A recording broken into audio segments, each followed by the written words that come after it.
Cowboys Meltdown after week 1. The Panic SWAT up, baby. You're listening in to the nation. Multiple ways we can look at this. Let's go.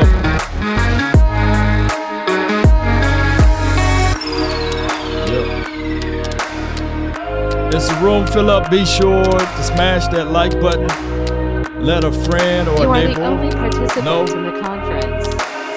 All participants are muted. No doubt. Simply because you don't have evidence that something does exist does not mean that you have evidence that something doesn't exist.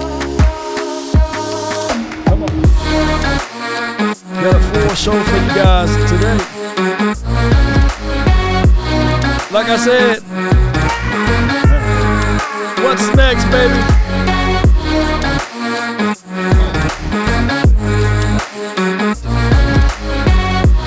As the room fill up, get your key and you're laughing out the way. Let's go. Better days, better days. Got me thinking about better days.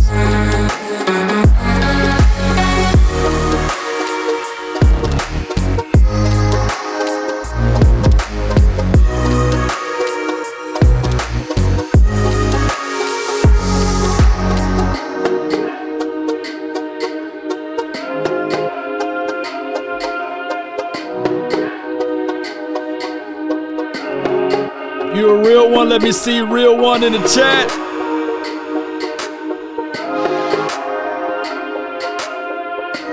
Come on. 5, 4, 3, 2,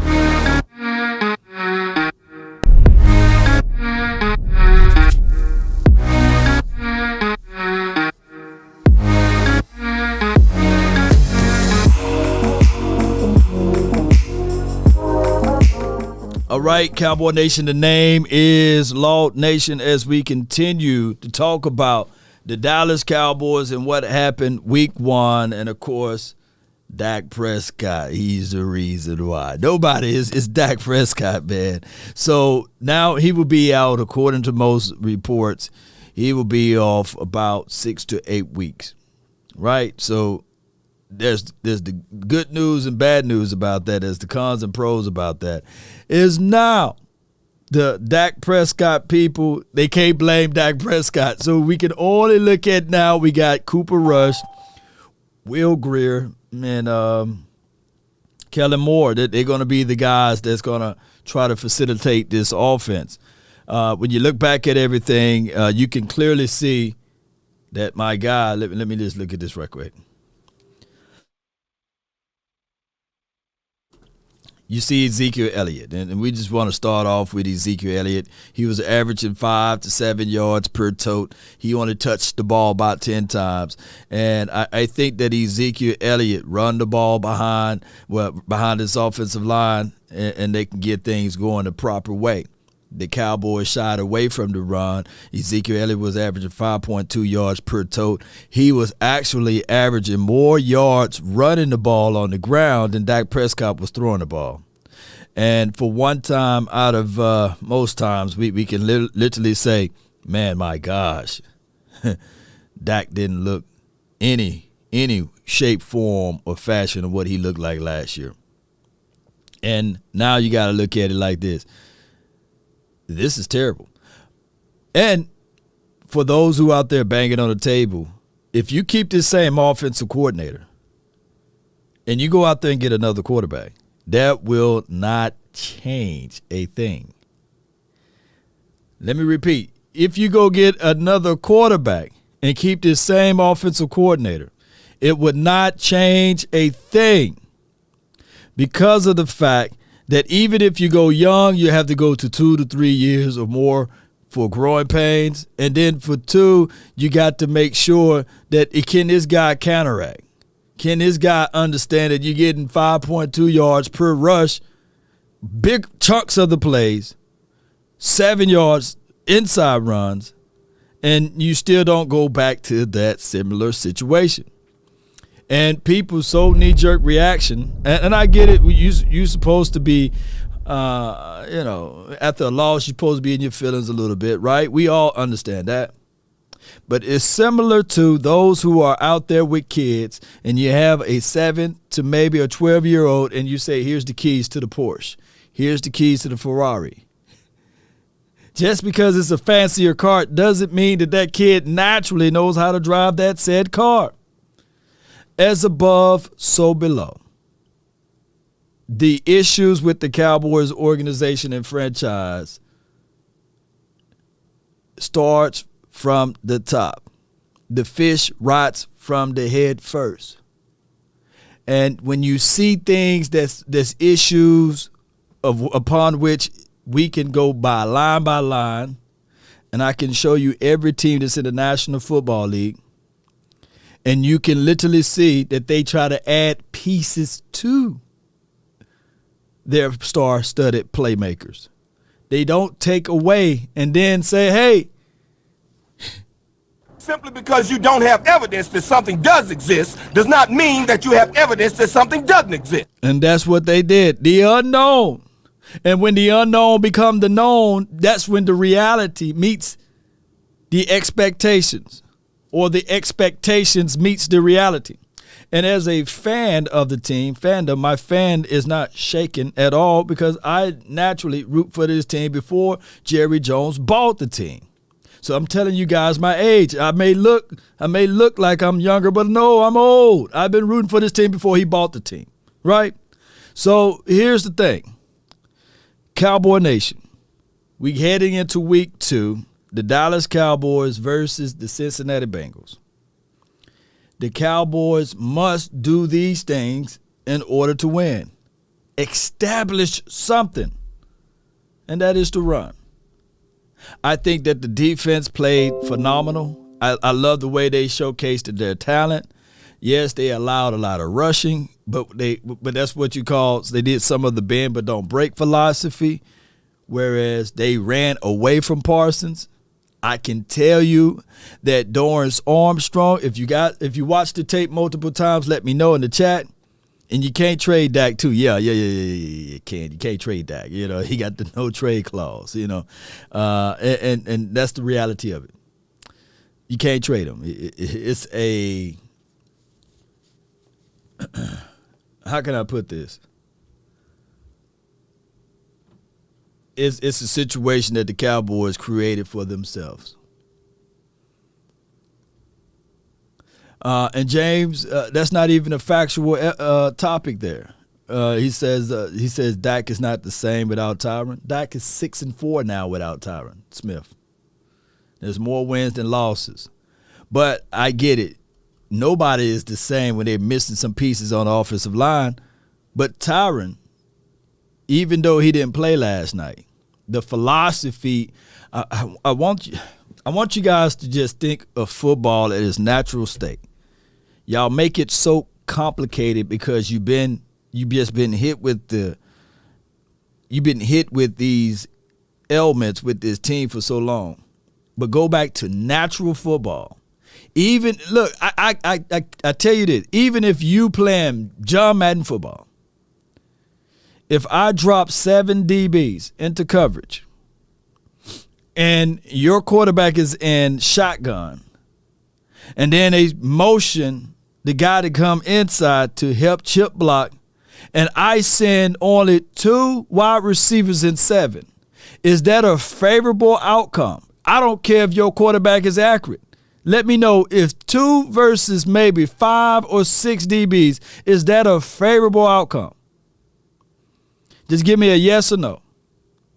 And that is what we consistently see with this offense. There's no clear out patterns. There's no underneath pattern. There's no disguise of scheme of, hey, I'm just going to be a decoy to take away the underneath.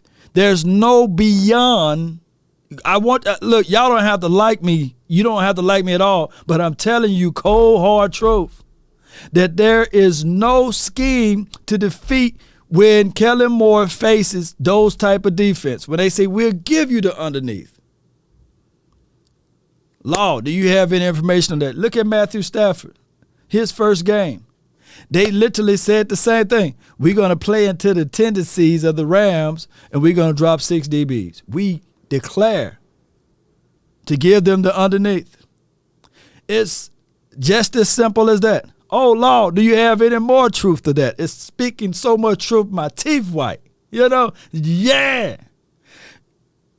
When Aaron Rodgers played against the Minnesota Vikings, they said, all right, cool. You got you don't got Alan Lazard. You don't have Devontae Adams no more. We'll play into the tendencies. Aaron Jones, okay, whatever this other the running back. Shoot, we'll roll his way. We'll give you the underneath. And what did Aaron Rodgers look like? So when you start putting those into complex and you start talking about those, then you will say, all right, cool. The Dallas Cowboys, just like those other quarterbacks had issues and woes with it, don't know how to counteract on certain formations. They don't. Ezekiel Elliott running 5.5 per clip. At some points of the game, it was more than that. That's the craziest thing. If anybody know averages. But I say all of this to say that the Cowboys still have a chance, right? We're not mathematically out of it. The defense still showed up. But you got to be stubborn enough to run the ball and say, okay, we're going to play sound defense. Okay? And that's what they need to do. All right, so what we're going to do here is, let me pull up some good old John Stephen Jones clips from 105.3 The Fan. He was speaking, and let's listen to him. And the penalties, yeah, we had 10 penalties, Jay. I appreciate you. Shout out to you on the Facebook. We had 10 penalties, 4 by my guy Terrence Steele. That holding call, that was an iffy, that was an iffy call, but I'm not finna go back and forth because people will be saying, Law, you just Law, you just cried over a penalty, man. I'm not finna be that guy. But he had his hands inside, and that was more of a nut grabber than anything of getting that holding call when clearly, we were running north and south, and Ezekiel, I think it was Zeke at the time, he bounced back outside. And what was he supposed to do? He let him go. But that's just how it goes. On top of that, there would not look. People fail to realize this one truth right here, that these officials, they are human too. And they I'm not saying that they got an axe to grind with the Cowboys. I'm not saying that. But there's a thing in life called benefit of the doubt. I tell people all the time when I was a door-to-door salesman, you can go anywhere in anybody's business if you have a suit jacket on. It's like a special cloak. It's like a special armor.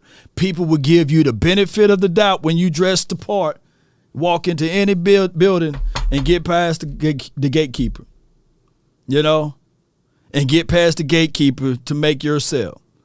But if you come in there with your shirt hanging out and it's pants sagging, hey, stop. Those are flaws. You got to be able to set the precedence. And what I'm saying, to make the long story short, they are not finna give the benefit of the doubt to Noah Brown. They are not finna give the benefit of the doubt to Dennis Houston.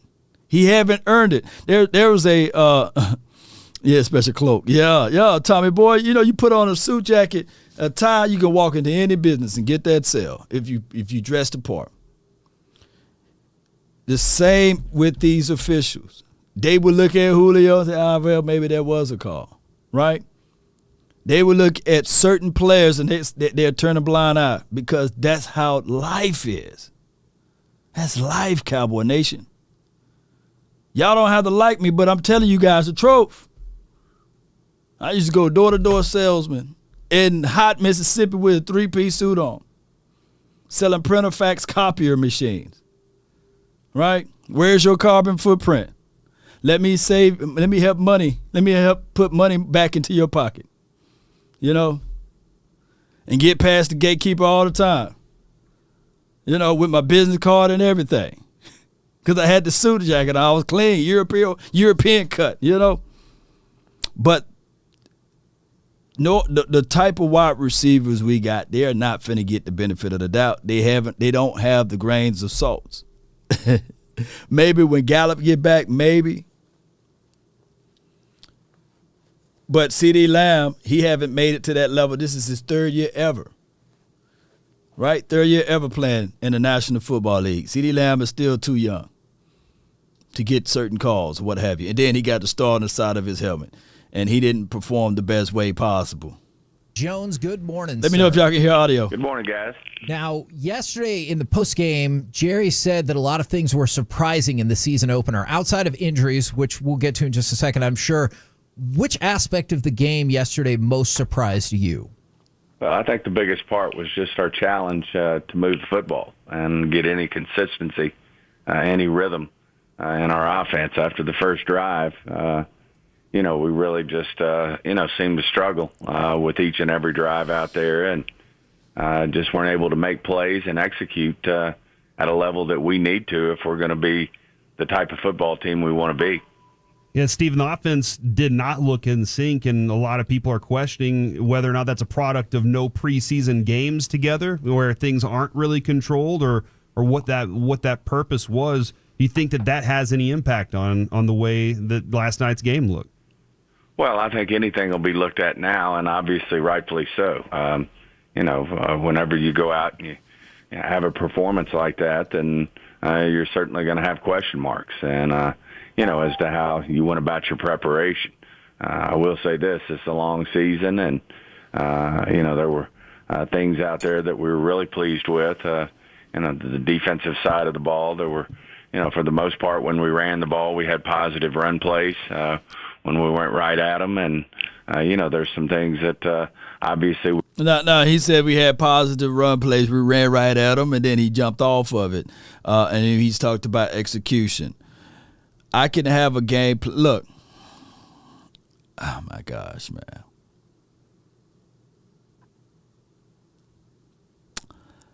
I've been saying this for now going on 7 years almost, man. Just because I draw up a play, and y'all can probably finish the sentence for me. For Shaquille O'Neal, I'm using basketball reference, to shoot the three. And I can draw it up wonderfully, right? And you can sit back and say, man, that's a well-drawn-up play. And Shaq shoot the three. And he can't hit that three. I will be the fool. Because what I'm trying to do with Shaq's skill set is not to his best abilities. And people, when they say, oh, man, if they just execute the play, it's the same song and dance.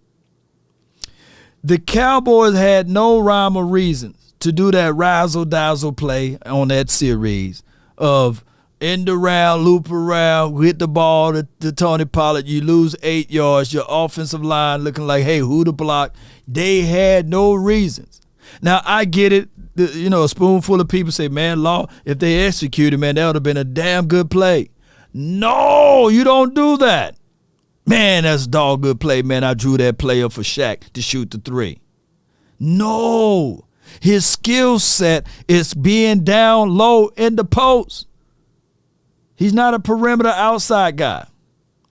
And the skill set for this team, and people think that I was trying to just throw shade or hate at Dak Prescott when I said that Dak Prescott is a great quarterback, not an elite quarterback.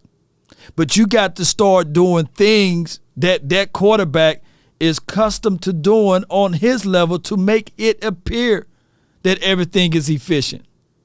Law, do you have any truth to that? Nobody buys a Ferrari and put a trailer hitch on the back of it. That's not what that Ferrari is designed for. It's not. Can it pull some stuff? Maybe. But that's what the F-150 is designed for. So what the Cowboys collectively did, and I'm not saying that Dak Prescott is a Ferrari, right? I'm not saying that Dak Prescott is an F-150. But what I'm saying is that they got those cars and they don't know what the hell to do with them. They putting the F-150 on the straight and they saying, okay, let's race Ferraris. They putting the Ferrari and they putting a trailer hitch on it and say, hey, let's pull some stuff. And then better yet, let's put the keys in the hands of a 7-year-old or 8-year-old. And they can't, look, a third of the people that was watching this video right now, if I gave them a stick shift, they wouldn't know how to get it out. They wouldn't know how to pull up a hill. They can drive an automatic. But some of y'all don't even know what to do with a stick shift. They don't know what the clutch is. Man, some of y'all don't even know what to do. They're like, man, hey, man, I can drive, man, but you can't drive a stick shift. Tear up the clutch, can't pull up a hill. This is what we got out of the Cowboys. It looks good. The whole car, the whole set look good, but can you pull it up a hill? Nah, man, it just look good, man. Oh, you got that new Ferrari, man. You got that new Porsche. Yeah, man. Why you don't drive it, man? I don't know how to drive a stick, but I got one. You know, driving us right off the cliff. So that is what I'm saying. I look back at the team's acquisitions this offseason outside of the Cowboys. And everybody who made a move for a guy, they made a play. I saw A.J. Brown make a play. I even saw some guys on the Giants team make a play. I saw Carson Wentz make plays, right? And I'm not comparing our Cowboys to those guys. We can go back to Tampa Bay. I saw Akeem make a play. Hicks, I saw multiple guys that teams went out and got in the free agency make a play. But the Cowboys sat back and gave us, hey, man, the unknown, man. And all I can say is, you go back and watch all of my videos. Simply because you don't have evidence that something does exist does not mean that you have evidence that something doesn't exist. All I can say is like, Law, how you feel about this? I said, man, I just don't know, man. Hey, Noah Brown, he did look good. But I'll tell you, man, I would rather pull the trigger on Brandon Smith right now because he's showing me something in preseason, right? Pulling the ball, big body, come back toward the ball. He could have been just like what's on the bottom of most people's feet today or last night. But it wouldn't have been no worse than what we seen last night. And for rule of thumbs here too, we're going to have to rally behind Cooper Rush. But to contextualize what the Cowboys done did, they waived all of their backup quarterbacks, right? Kept Dak Prescott on the roster, meaning that 31 other teams looked at DiNucci, they looked at Will Greer, they looked at Cooper Rush and said,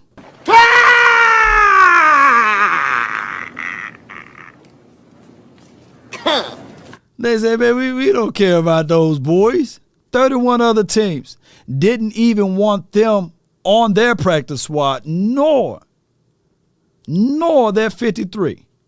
So we as Cowboy fans are expecting Cooper Rush to come right out here to rush us to rescue. Could it be? Yeah, stranger things happen, but it's the same storyline. Simply because you don't have evidence that something does exist does not mean that you have evidence that something doesn't exist. That's the same thing what I've been saying. But I want tangible things, things that I know I can physically touch and see. Now, I've been banging on the table for multiple years. Always keep the pressure. Let's not make the bed comfortable. Not even for Dak Prescott. Y'all heard me say this. Put some pressure behind him.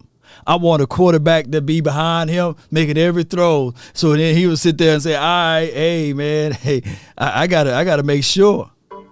And this is no slight or no hate at Rain Dakota Prescott, because now we got 6 to 8 weeks. And I'm with the belief now, if 6 to 8 weeks, and let's say we win 6 to 7 games, as crazy as that may be, Dak, you just going to have to hold that clipboard and watch this dude keep the hot hand. That will be my philosophy and my thought track at this point.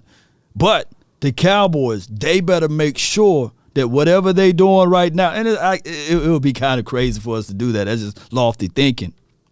But at some point, at some point, they have to go down at the sky mirror and look right at it and say, hey, we built this ship, and this is what it's looking like right now. It's wobbling. Yeah, let them hang. Alex, appreciate you so much. All right, let's listen to more what Stephen Jones had to spit out. Amir's at 67 games. Put it like this, man. They hold Tom Brady to those 19 points. And I ain't the smartest man in the world. But I can tell you, not everybody got Evans, Julio Jones, Russell Cage, as well as Leonard Fournette like they had. And then with a guy who all he did last year, there's no one, and I'm banging on the table, no one threw for more touchdowns than Tom Brady last season. Look it up. I bet you my left nut, you can't find it. Nobody threw more touchdowns than Tom Brady. Then nobody threw for more yards than Tom Brady last season. Nobody. Look it up. He's prolific. And then on top of that, he's seen everything. Every single thing that you can imagine to be thrown his way. So this dude next week, Joe Burrows, shoot, he gonna have to really be with it, because they coming. How many times he got sacked? Oh my gosh. So we going to have two angry teams. Dad Quinn, I know he was spitting at those boys. on the defense. And, of course, over there in Cincinnati land, I'm quite sure that they tasted that defeat and they said, man, we can't start off 0-2. We've been to the Super Bowl. We don't want a Super Bowl hangover. So that's going to be the storyline for them. So I can't wait. Next week, Gabe, will be even more exciting, even though we got Cooper Rush. My thing, hold on, before I hit play one more time. Joseph said, wait a minute, Joe Burrow's offensive line is not that good. Well, that's their problem. Hey, from what I checked out, according to most, and according to me too, the Buccaneers' offensive line wasn't that good either, right? Shoot, they carved us up like a turkey. But here's what I want. If, and this is a strong if, do you guys think that Cooper Rush can be better than Mitch Trubisky? That's all we need. If Cooper Rush can be better than Mitch Trubisky, we can win. We can win. We got to get better, but certainly there'll be question marks. We totally understand that, and rightfully so. Yeah, there were some positive. Tyler Smith actually looked like a pretty good left tackle out there for you. One of the other question marks, though, is do you think that your wide receiver position is good enough right now? Well, I think we've certainly got to step up and do better, and that's the passing game goes hand in hand, the quarterback and the receivers, and certainly we've got to be better there. I mean, CD's got to he's got to improve and work his way into being the number one receiver we think we can. Obviously, you've got a guy like Michael Gallup who's going to be coming sooner than later. And for those, so Mitch Trubisky was 21 for 38, 194 yards, averaged 5.1 yards per pass, 1 touchdown, and he threw a QBR of 48. That's what we need. We need Cooper Rush all hands down to be better than that. And I think on the high end, Cooper Rush can be better than that, right? I think he can throw for more than 194 yards, right? And we'll find out next week. This will all be focusing on Cooper Rush, but they need to run the ball. And it appears that the Steelers got it done without running the ball. Of course, there was a high turnover game, but we need Cooper Rush to be better than Mitch. So come on, Coop. All hands on Coop. Come on, baby.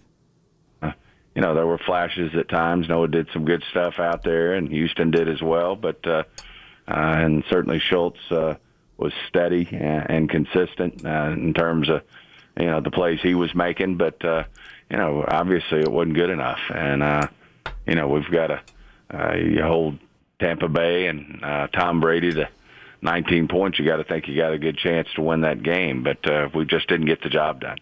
Will the plan, at least for Cincinnati, be Cooper Rush as the starting quarterback with Will Greer as the backup? Give up and the then secrets, y'all man. Have any bigger plans for any changes that might be in the works? I mean, obviously it's early on a Monday, and certainly we'll be evaluating all options. And but certainly Cooper stepped in and did a great job for us last year when Dak was had to sit out a game, and he knows the system. Will Greer knows the system, and. But you know what? Oh my God, man, is it Lobo? Signed Drew Brees. You know what?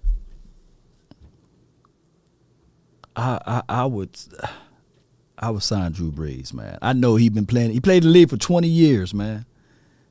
I would sign Drew Brees. I would be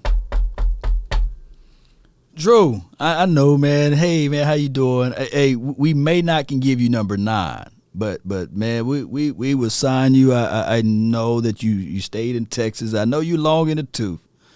But we need your help and your assistance. And the last we saw of Drew, I know people are going to talk about his arm, but the acumen, like his knowledge of the game, where to set up things, slide protection, I think that would be a good situation for us. And 6 to 8 weeks, I would rather deal with that. Simply because you don't have evidence that something does exist does not mean that you have evidence that something doesn't exist. And the only reason why I would sign Drew Brees over Tony Romo right now, because I think Drew is a little bit more in shape, man.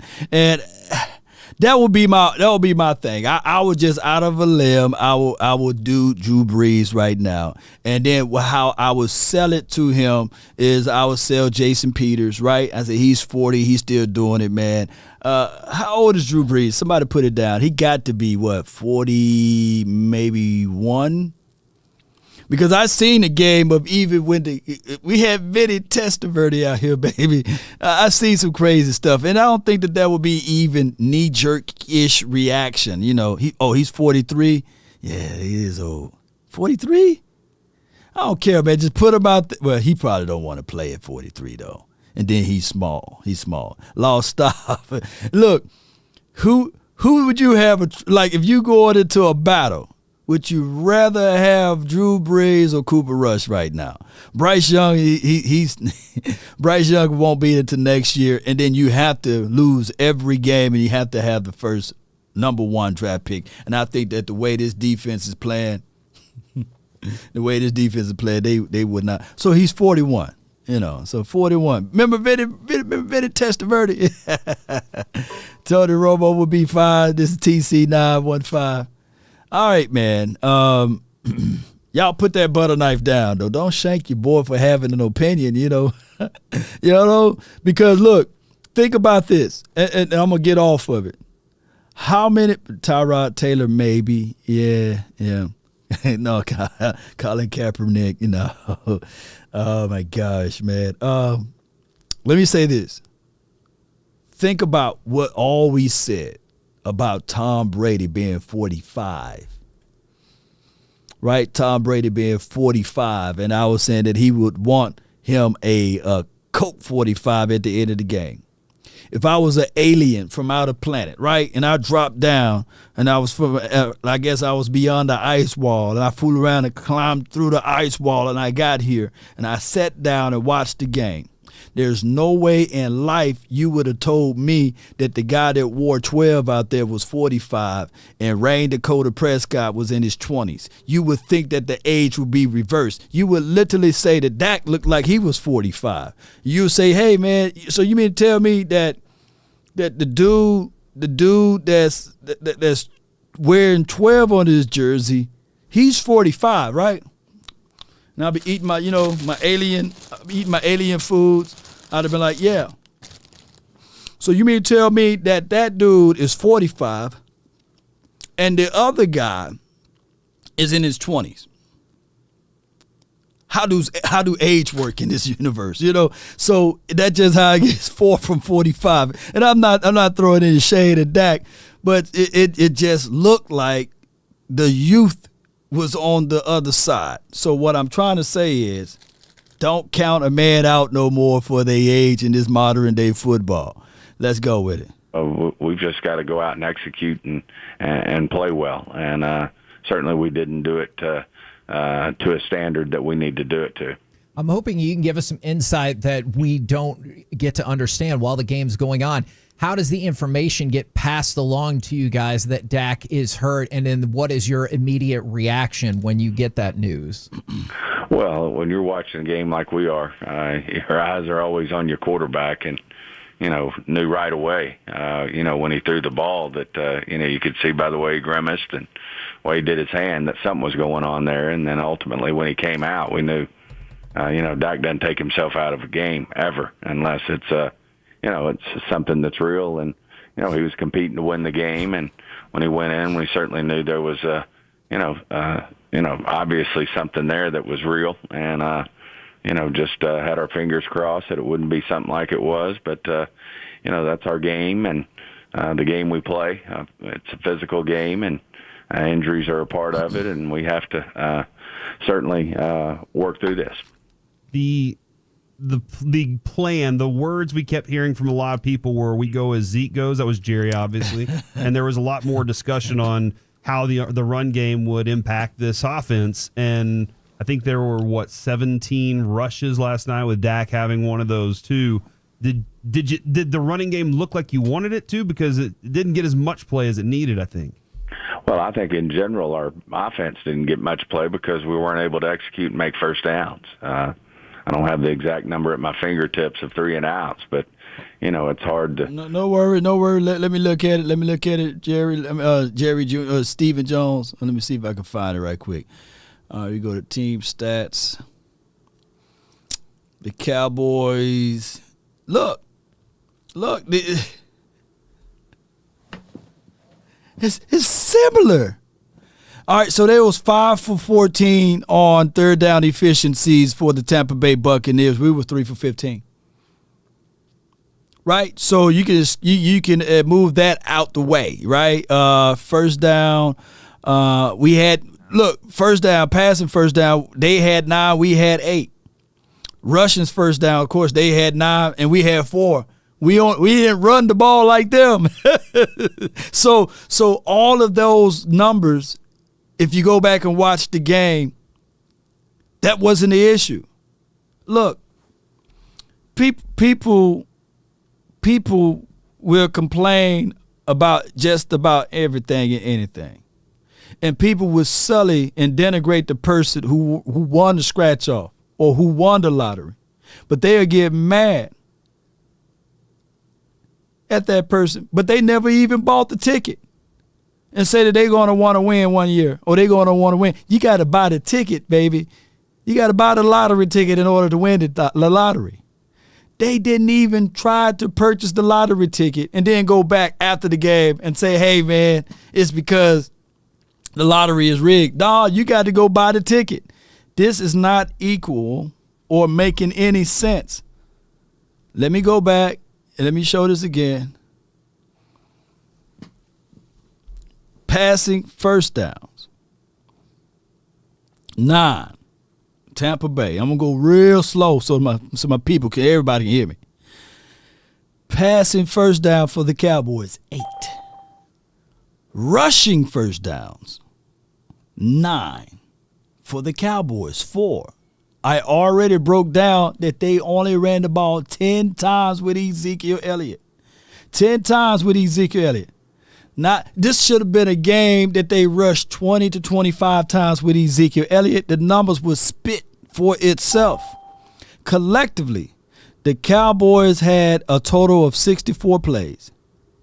The Tampa Bay Buccaneers had 62 plays. Total drive, they both had 11 drives. The Cowboys' attempt to run the ball were their major issue. We attempted to rush the ball 18 times. The Tampa Bay Buccaneers attempted to rush the ball for 33 times. Is that ringing a bell for anybody? We attempted. Scratch off. I'm just using this. Scratch off. We only bought 18 tickets. They bought 33. they won the prize, and we complaining. Come on, baby. That is just as simple can get. Come on, let's listen to more of this. Get your numbers in when I think we possessed the ball and a lot of it late, maybe over 25 minutes, but it was, when you don't possess the ball, it is hard to get in any type of rhythm. But as I said, one of the positives was. Let me stop him for line and making sure that his possession. The Cowboys had a total of 64 plays, Cowboy Nation. And Buccaneers Nation, if y'all listening to, eating your popcorn, your oodles and noodles, and victory drinks and all of that. The Tampa Bay Buccaneers had 62 plays. Come on, baby. Now, the possession, they did 32. The Cowboys 27. But that's still kind of like, it's not like an awkward way over number. That's more of a balanced approach. But I can tell you that the reason why they had those little bit more longer possessions, because they ran the ball more.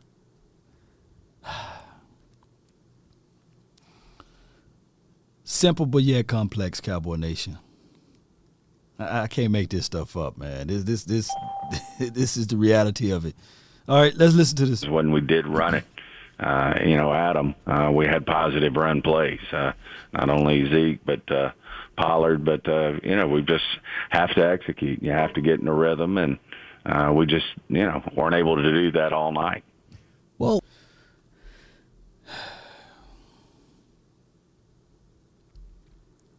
what's his position is player personnel, right? President of player personnel, right? And let me give you guys the order of how this works in a real world.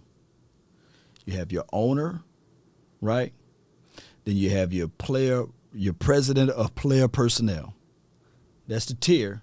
And then you have your general manager, who pretty much covers the coaches, right? The general manager's position, he's supposed to answer to the player personnel and the owner, right? So what happened here is the owner will start moving furniture around, spitting at the player personnel and saying, why is my product is not delivering, right? And the player personnel is supposed to, dare I say, get down and dirty with the general manager. And the trickle-down effect of the general manager supposed to be able to bring in the right people to get the job done. Because the general manager back will be against the wall if the results are not completed, right? So the process, when I say as above, so below, if you don't have those accountabilities, right? And you don't have the general manager with the heat of losing his job or the threat of getting axed, right? And his wife, his kids have to move to a whole nother state, right? Or be cut from a job and have to go work and be the general manager of Walmart or some other organization, right? Right? You still make big money, still make six figures or what have you. When you don't have that immense amount of pressure, you can have that laissez-faire approach. You can have, okay, I'm good. Because what will happen in any other organization, and I'm not dogging my Cowboys, right? I'm just telling you guys the truth. The general manager would then rain down whatever is going on with the organization to the coaching and the coaching staff, right? And because he picks out this particular coach and this particular coach and that particular coach, and he will hold those said guys accountable.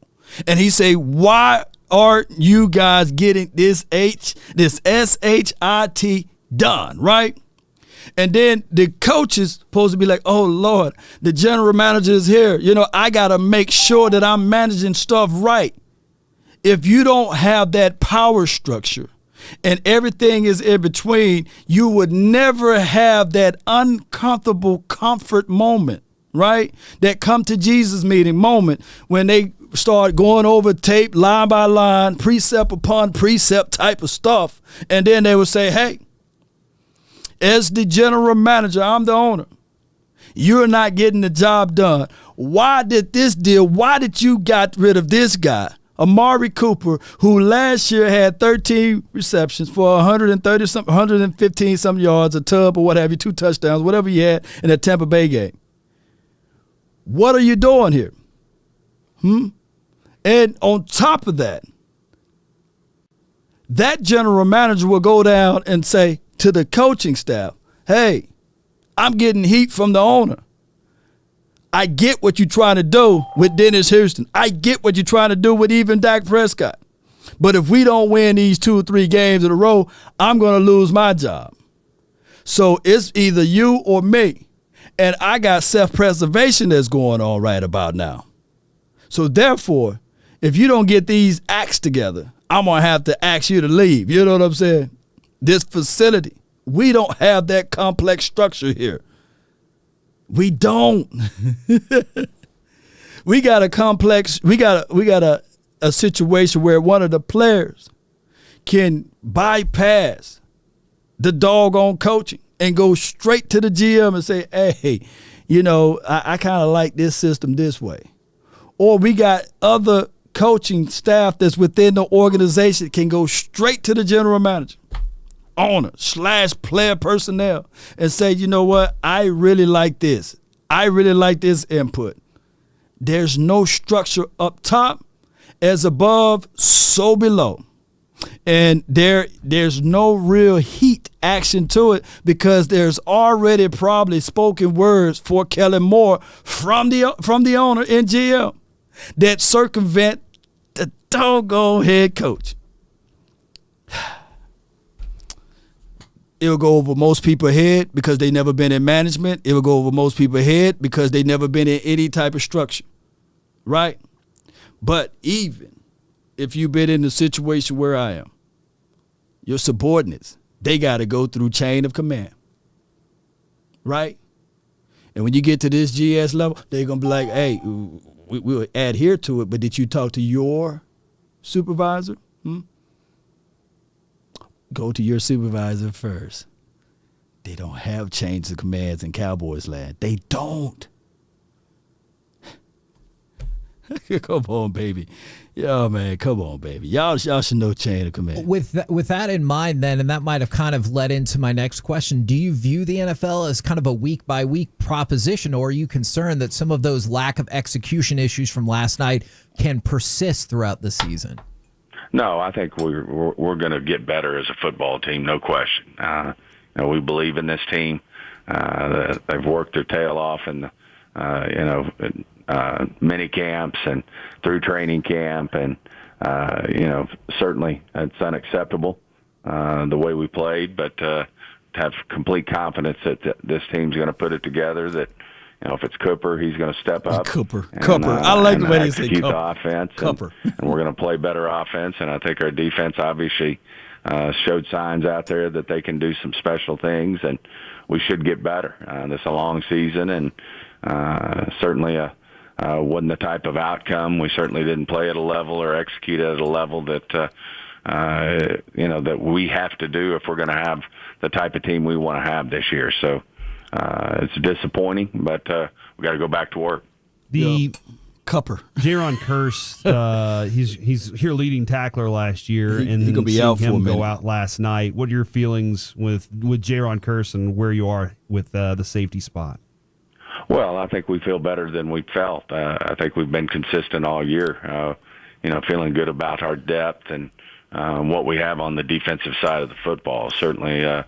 We've got some young players there that didn't dress last night, and Bell, if they have to step up.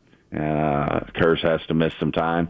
Obviously a player that played really well for us last year, and a guy that we're counting on this year. But we also feel good about our, what we have back there and what we have right here in terms of guys who can step in. I mean, has the same body type as Curse, and certainly had a great camp and deserves to get opportunities out there. And certainly Bell had a good camp as well. So feel good about the group there. Certainly want Kersh back sooner than later. He's he's our number one guy there, but feel good about what we have behind him. And kind of the same question about offensive line. I know it's early on a Monday. Is the thoughts on McGovern? Is it a high ankle sprain, and does that mean he'll be out for a couple of weeks? Yeah, it does look like it's a high ankle. It's one he's had before, which, believe it or not, sometimes helps him get back sooner. They're going to kill Dak on these series. Look at him. Certainly thought he was doing a real nice job before the injury, and thought Farniok went in there and played good. But we'll certainly monitor that, but think, probably looking at more than likely a week or two before we get him back. And Stephen, before we let you go, I know it's first game of the season, but I'm ready to panic. All right, I'm going to be very honest. I am already freaking out here just a little bit. Is there part of you that's like, hey, panic is an option, but we can't? Where are your emotions at right now, losing Dak this early in the season? Well, it's not an option at all. I mean, we're one game into this season. We really like our overall roster.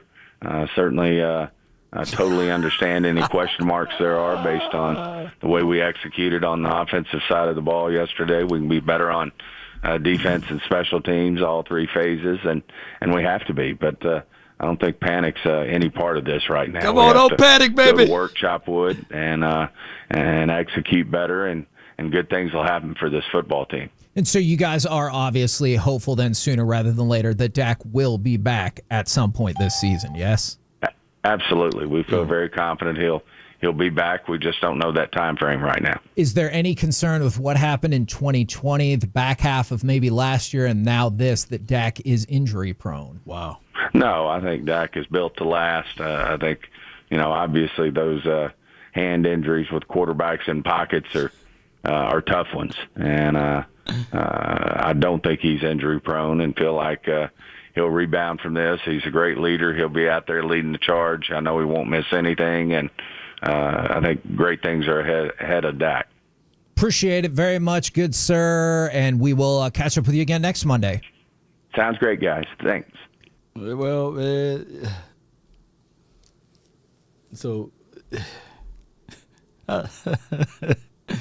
well, we love this team, boy. We got an ugly baby. Look, this is just like this. We got an ugly baby.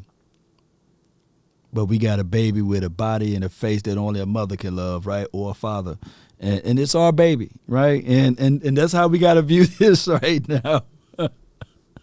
Oh, my gosh, man. I can't even imagine rooting for another team.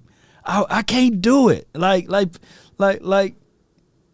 I had a good friend of mine say, man, why do you put yourself, you're a good guy, why would you put yourself in the mercy seat of rooting for this team, man?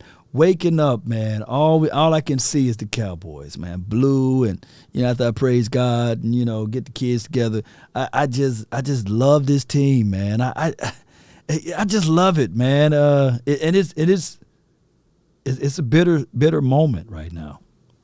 It's terrible, right? But we don't fold up like a wallet or a lawn chair. We stay in the gaps. And it's like, come on, Cowboys, man. And they talk about us so bad. Like, at some point, we like, man, can we just get mercy from the heavens, man? Can we just have something to open up for us? Come on, God, pour upon us the blessings, right? So we can receive. So we don't have to go through this right now that we are going in right now with this team and organization. And we as fans, we can see some of the things that we're like, hey, if you just do this, Jerry, come on, man, if you just do this. And whatever we see, they don't say, and it will be something as tangible as going out and getting this guy. Like I remember a ways back that when J.C. Jackson was available, right? And I was like, come on, Cowboys, pull the trigger for J.C. Jackson. You put Trayvon Diggs, and I'm not throwing any salt or shade at my guy, Anthony Brown, but I would love the fact to have Trayvon Diggs and J.C. Jackson. I did the full video, man, got crazy views on it, and I was just spitting like what I really want to happen. And they was like, he just this guy. He got picks by Lux. Then last year, He was like the second place in all interceptions, right? And I said, man, what if J.C. Jackson? And I granted Anthony Brown, he was a solid DB, but he got his woes. But what if we would just pull the trigger on J.C. Jackson, right? This offseason, I was like, hey, I get it. You know, we don't want it. We don't like the mindset of Amari Cooper. I get it. But what about just going ahead and just pulling the trigger on DK Metcalf before everything folds, right? And I'm not saying like we'll find out tonight how DK Metcalf will look tonight, but I would have gave up a smooth second-round draft pick or a third-round draft pick for DK Metcalf. And I think that we would appreciate it, CeeDee Lamb, because it wouldn't be that much pressure on him. But we went with James Washington, right? And I hope that Michael Gallup come back and be Michael Gallup that we think that he's going to be. But it just seems as if, though, we would get Michael Gallup back. And I'm not being negative, Cowboy Nation. But it seems as if, though, we'll get Michael Gallup back, and he would shine. He would literally shine for like 3 or 4 games. And then the way his style of play is reckless. And then we will see something else happen. But that's just how it goes. I'll be like, come on. As a fan, I got straight optimism that we would do those things. But we never. It's like we don't want to do those things. It's like, nah, man, we go about it the hardest way possible. we go by it the hardest way. And y'all canned me for that video. Boy, y'all pulled all types of butter knives out and said DK Metcalf is trash. He ain't good. He's horrible. He won't fit this system. He's a one-route guy. But, man, I would love to see that horrible guy on this team right about now. And y'all canned me, man, for that. Hey, man, maybe we just bring him in. I just said for a cup of coffee. Julio Jones. I did a full little video on it, 2-hour marathon stream on it, and y'all just shanked me all left and right. But it is what it is, man. Let's open up the phone line. The phone line for your mind is 657-390-7391. That is the hotline for your mind. We're gonna have to rally behind Cooper Rush, right? We're gonna have. I think I still lost my voice. Hold on. I think that Cooper Rush can be better than Mitch Trubisky. That's the talking point for right now. How do I sound now? It should sound a little bit better. All right, my guy Wavy, man. You the first caller of the day. Thank you for blessing us with your presence, man. What you got? Yes, sir. So you said Cooper Rush? It's Cooper Rush. He didn't throw a single touchdown in preseason. I would love to see Will Grier behind his number one offense, but I think that they're going to roll with Cooper Rush first, and if that falls on his face, then they will go with Will Grier. And then they will go with, you know, if Will Grier don't fit, then we'll go with Benjamin DiNucci.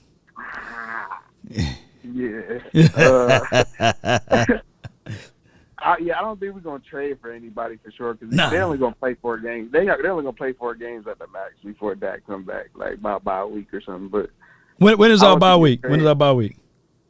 Middle of the season, week 9, one of them. Does it fall within this time frame? Because I didn't do my math on that. 6 to 8 weeks. That'll give them extra time, you know. And then they also get the Cowboys enough time to call Odell Beckham because he'll be ready around that time too. Just saying that he can learn the playbook now. But when do James Washington get back? God, James Washington. I think he got I think he's out for like about the same frame too. It's like if we could sneak 4 games in. Sneak 4 to 5 wins in before a bye week. I feel like we still got some life, but we get a lot of people back around us. I think Gallup. I don't know how they do that now. Like I don't know if they're rushing back now or like give them a couple more weeks, you know, to really get going. Because it's gonna be crazy to see how they approach it though. Because they like I said though, they yesterday they made this bed before the end of the year. You know, right? Hey, we just gonna have to sleep comfortably in it. So, Cooper Rush, it is, man. If we could get 5 Minnesota games from Cooper Rush, hey, right. If you want some objective, if you want some type of something that we can sneak us 5 games, we might have a shot. Just hand the ball to 21, please, or 20, because it's not it right now outside. Man, as I was doing my morning routine, doing my work on my other capacity, I tuned into my guy Skywalker. He had a good fire show this morning. Y'all beat me. I watched Check it out. And then I tuned in too as I was running to get groceries. I had a whole flight of things I had to do. I was listening to Undisputed, and I know the world is coming to an end when I started agreeing with Skip Bayless this morning. Skip Bayless was hitting some good points. I said, man, I know this world coming to an end. When I had to agree with Skip Bayless, man. I said, God, no. He was on point this morning though about our defense and everything. I gotta watch that. I definitely gonna watch that on my way to work, man. 'Cause, man, if we get there, then yeah, it's time to go. Yeah. Knock on Jerry's door, man. FBI all the way. But what you got for me? Man? Since you the first caller, man, talk to me, man. Oh, yeah. Other than that, though, like, it's kind of hard. Like, I couldn't. I watched the game again, but I had to turn it off at halftime. Like, I couldn't really break it down because, like, the defense played good, other than the run defense. Like I said, that could be worked up over time. But it's all about what is Kellen Moore going to plan for this next 8 weeks. That's what it's gonna come down to for me. Yeah. Next how we escape this, how we survive this, and if Jerry doesn't want a chance, man, go call somebody that'll be ready for around when Dak comes back. I don't care if it's AB. We could use him doing that dance in the end zone, that little new dance he got. So, right. I don't know. We need to figure something out, Jerry. It's time for you to get surgery.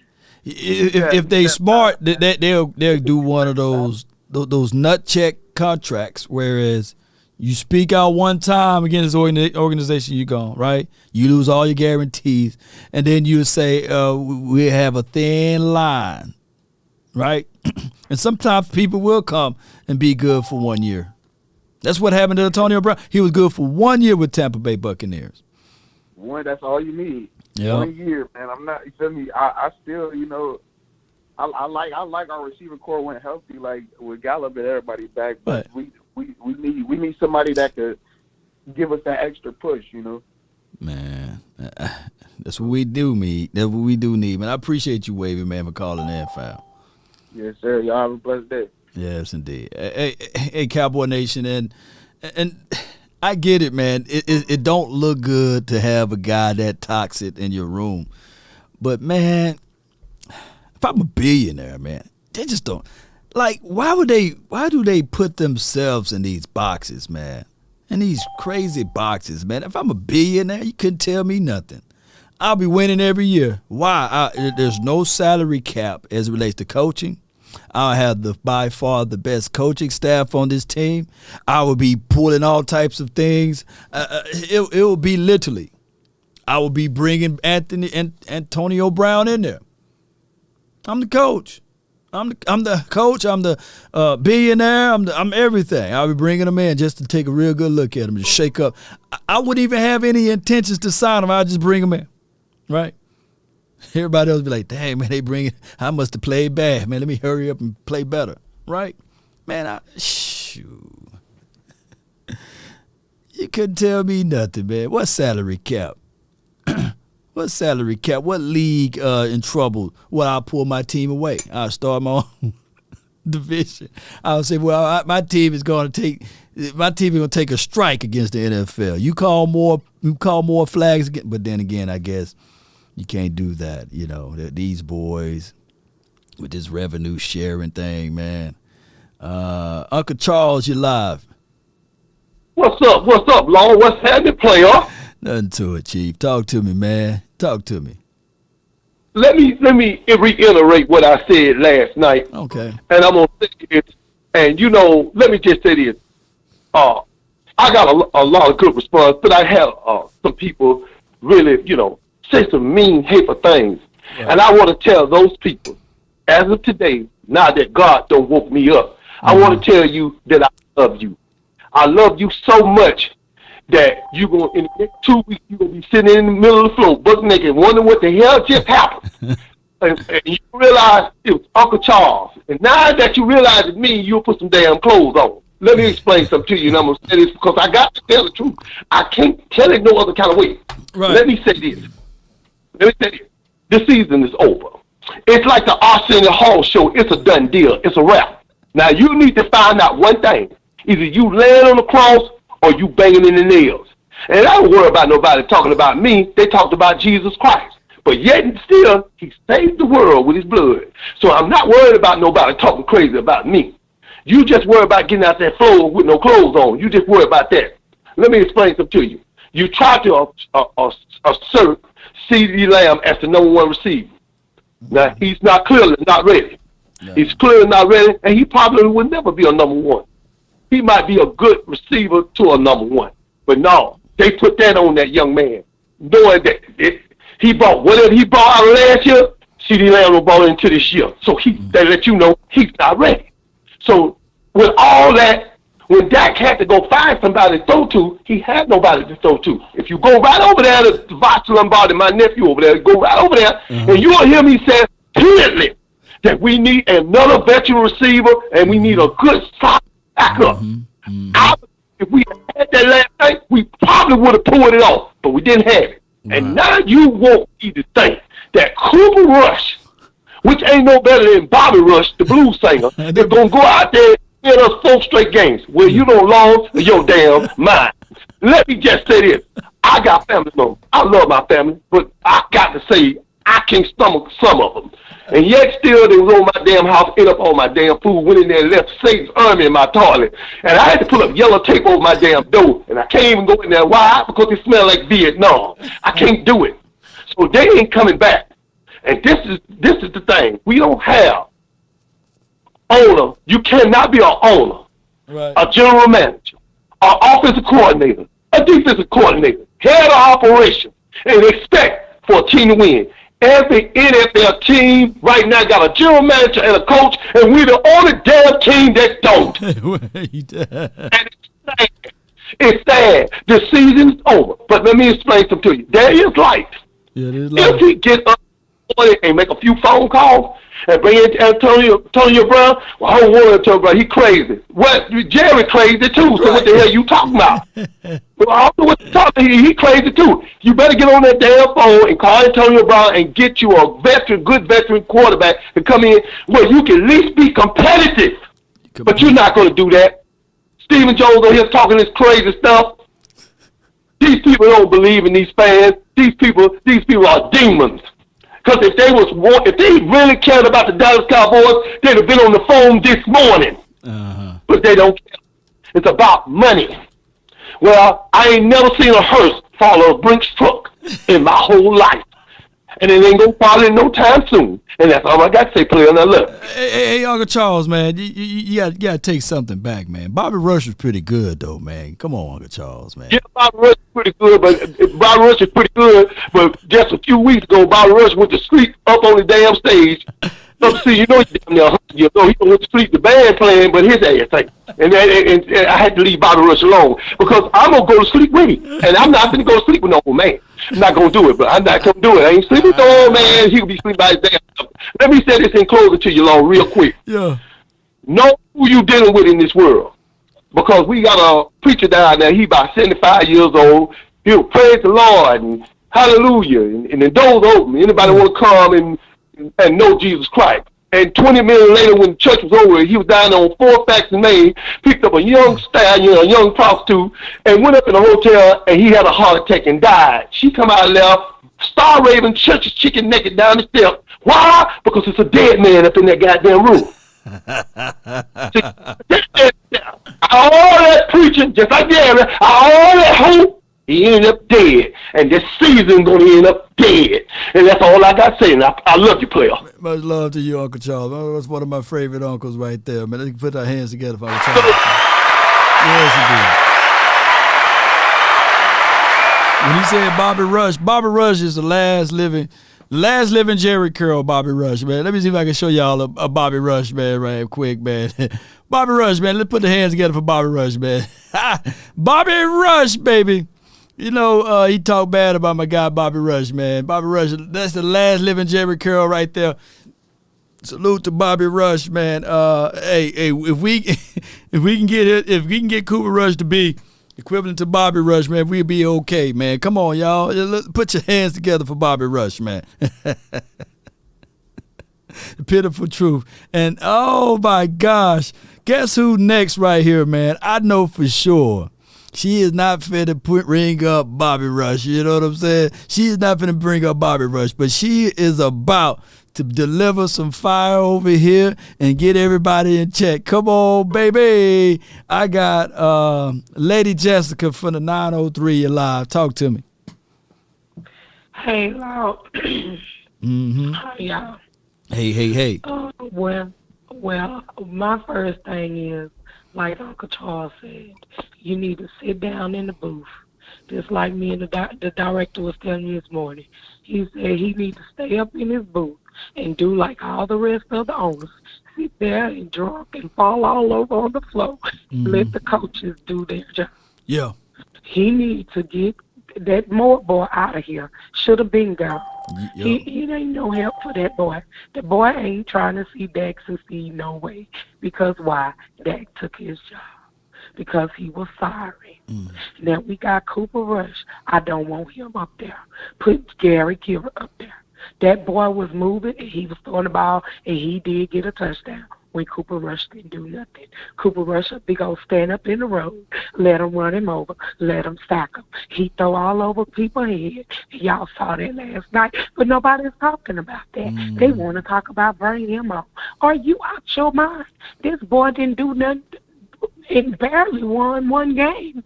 Why Dak was out with his because of his ankle. We talking about a thumb. Y'all act like this boy's gonna be out for the half of the season, and that ain't about to be. Ain't about to be. One thing about him is this: God has given him the strength to surpass everything people done threw at him. I love this boy so much because he got a heart, and it's gonna take heart to do your job. It takes heart for you to work unto God, not man. It takes you to get on your job, do your job from your heart, and that is what I am. I'm a hard worker. I work from my heart. I don't appreciate nobody trashing this boy because when we lost him, you was crying last year. And now you're going to be doing the same thing if they put Cooper Rush out there and not let Gabby Gilbert play this game and let him do what he need to do. Jerry need to sit down. Jerry need to stay in that booth. And Jerry need to let Coach Matt, that man, do his job and take over because Keelan, that boy don't know what he's doing. They need to get in there, look at them film. When Cooper was here, Cooper and Dak got in there and looked at film. They execute plays. Cooper is the reason why Dak started using his legs again. They need to let Dak be the mobile quarterback that he is and stop handicapping him because that is hurting our team. Number two, those people that he's throwing the ball to need to get out there and do what they need to do on that field because Dak is not the only one on offense. The quarterback cannot do it by himself. He needs his receivers. He needs his great wall of Dallas on that offensive line. Them offensive players need to do like the defense. Watch the film. Look what you need to do on offense against those teams. Watch the other teams, how they playing, what are they doing. Look what you need to do to execute against that team. Like I said, I look at other teams, yeah, they doing good, but they ain't better than Dallas. Dallas still the best. Because, number one, I'll never give up on my team. Let's go. If you don't believe in them, get out of here. Go on. Y'all, dude was saying they were going to throw their jerseys away today. I was sitting there listening at them, on your show and on Val's show. One of them decided they going to go vouch and tell him I was on there saying whatever. And all I was doing was putting them in their place because they were sitting up there talking stupid. What make you think Cooper Rush gonna do anything that he ain't did all the years he done been here? They had kicked him to the curb. They need to let him go because every time a football player come here that's decent enough to back up for us until Dak get back, they don't want to play them. They want to sit them and keep pushing Cooper Rush when he ain't nothing but trash. And I appreciate you so much, Lady Jessica. I thank you so much. I thank you, and we gonna get back to it. I hope they get somebody in here to make things right, but we'll find out next week. I appreciate you, Lady Jessica. Thank you so much for calling in. Yes, indeed. It's Lady Jessica. She could be still at work. Put your hands together for later. And we understand what she said. She's meant Will Greer, not Gilbert. But that's my girl, man. Hey, we gonna rally back. We gonna win next week, right? We gonna win or lose, right? Y'all gonna still be here next week, right? Y'all gonna still be here, right? Y'all gonna be still in the mix, just like. She's your queen to be. I still got a little bit. See, I made you laugh. Oh, we're struggle hitting that note right there. What's good, Queen? Talk to me, man. What's going on, Law? I'm surprised you could still hit that after last night. I tried. I tried the best way I could to hit that right there. Shout out to the coconut water. I'm probably the bravest fan that we have for the Dallas Cowboys because, honey, I got all my Dallas Cowboys gear. And got up this morning and had to go to the VA before I came to work, and I wore my Dallas gear. Right. All in the VA. I'm all at work in my Dallas gear. I've been to all different kind of places this morning in my Dallas gear, and I had a whole bunch of people talking a whole lot of trash. They love talking when we walk around with it. I wear it as a brand, a tattoo. You know what I'm saying? They were talking to me this morning. I was at the grocery store minding my business. I was decked out with the Cowboys stuff, and they said, "How about them Cowboys?" And they were laughing in the city of Dallas. Ooh, it's crazy out here. Oh yeah. From old to young. Old, crusty old to young. Yeah. Had something to say about me being in my Dallas Cowboys clothing. But see, like I told them, I said, can you change your DNA? I said I can't change who my daddy is, and I can't change the color of my blood, and I bleed blue and silver. There we go. Ooh wee. Yeah. You know what I'm saying? And that's on that my fandom. I will always be a Dallas Cowboys fan. Yeah. Win, lose, or draw. And when I say win, lose, or draw, I mean win, lose, or draw. Always a Dallas Cowboys fan. And do I have time to say one more thing? Go ahead, do your thing. I'm a good soul food cook. I cook some real good soul food. Yeah. Okay. And I don't like all kinds of people in my kitchen cooking food, because if you can't come out and deliver the way that I deliver, or the way that it's supposed to be delivered, where people not gonna have any room to come back and say anything about what came out of my kitchen in my house, then stay out my kitchen and let me do the work.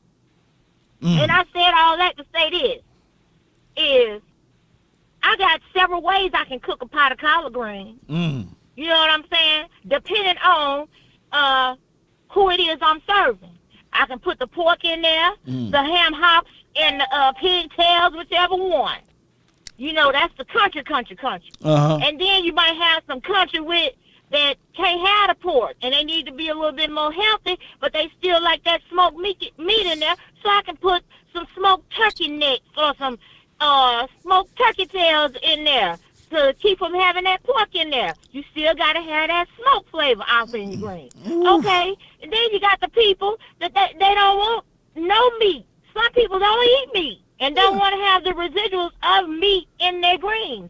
So I have all the seasonings that I know how to put in there to make it taste like you got all those other ingredients in there. Because I know what I wanted to have delivered out of my kitchen.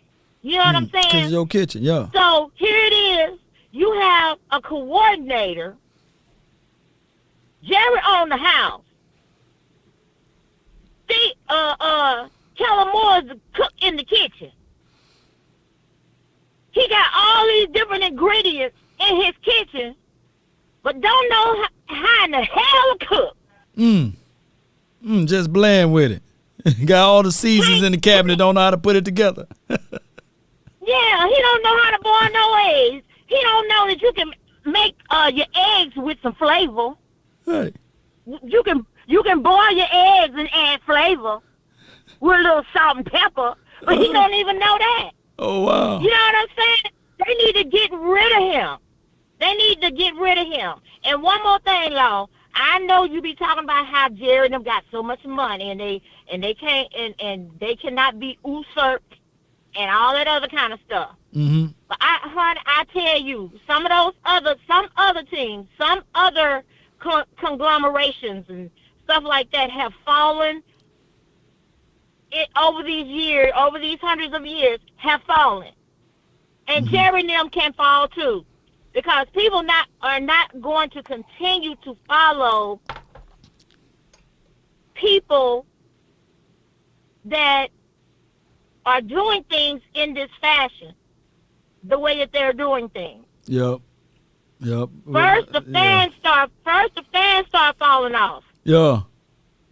Okay, and then if you don't have the fans in the stadiums, a lot of fans in the stadiums like you normally do and purchasing all this stuff, you're not going to be able to sell all the stuff that you've been able to sell. Right. Which a lot of their marketing comes from people that want to sponsor and have them in the mix because they got such a large fan base. They do. You see what I'm saying? And when all that stuff starts trickling off and trickling off and trickling off and trickling off, you're not going to have all these people coming to Jerry Jones and them trying to offer them money for this, that, and the other, because there is a way to lose an $8 billion company. And at the rate they're going, they are going to tear down this $8 billion company. I appreciate you so much, Queen, for calling in. Thank you. You got any other positive thing you want to say, or you just want to leave out on that note? How about them Cowboys? I'm still a fan. Yeah. I will always be a fan. No How about them Cowboys? How about them? And for the rest of the season, y'all better let them hang. Let them hang, baby. That's my girl. Queen, Cowboys. Now, here's the thing. I don't want to make it a fist fight. But Jerry got that mind that he is not finna change until he see the dirt.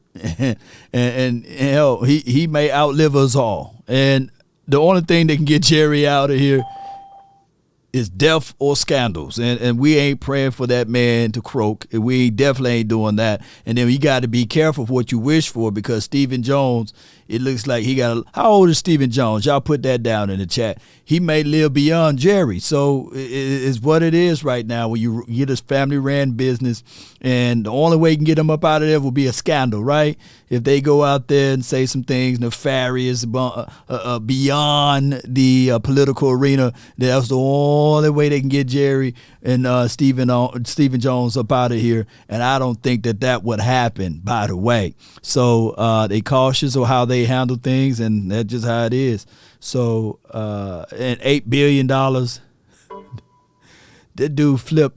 Like, we can't really tell him nothing, man. You can't tell. He flipped 120 to 8 billion, with the Bay.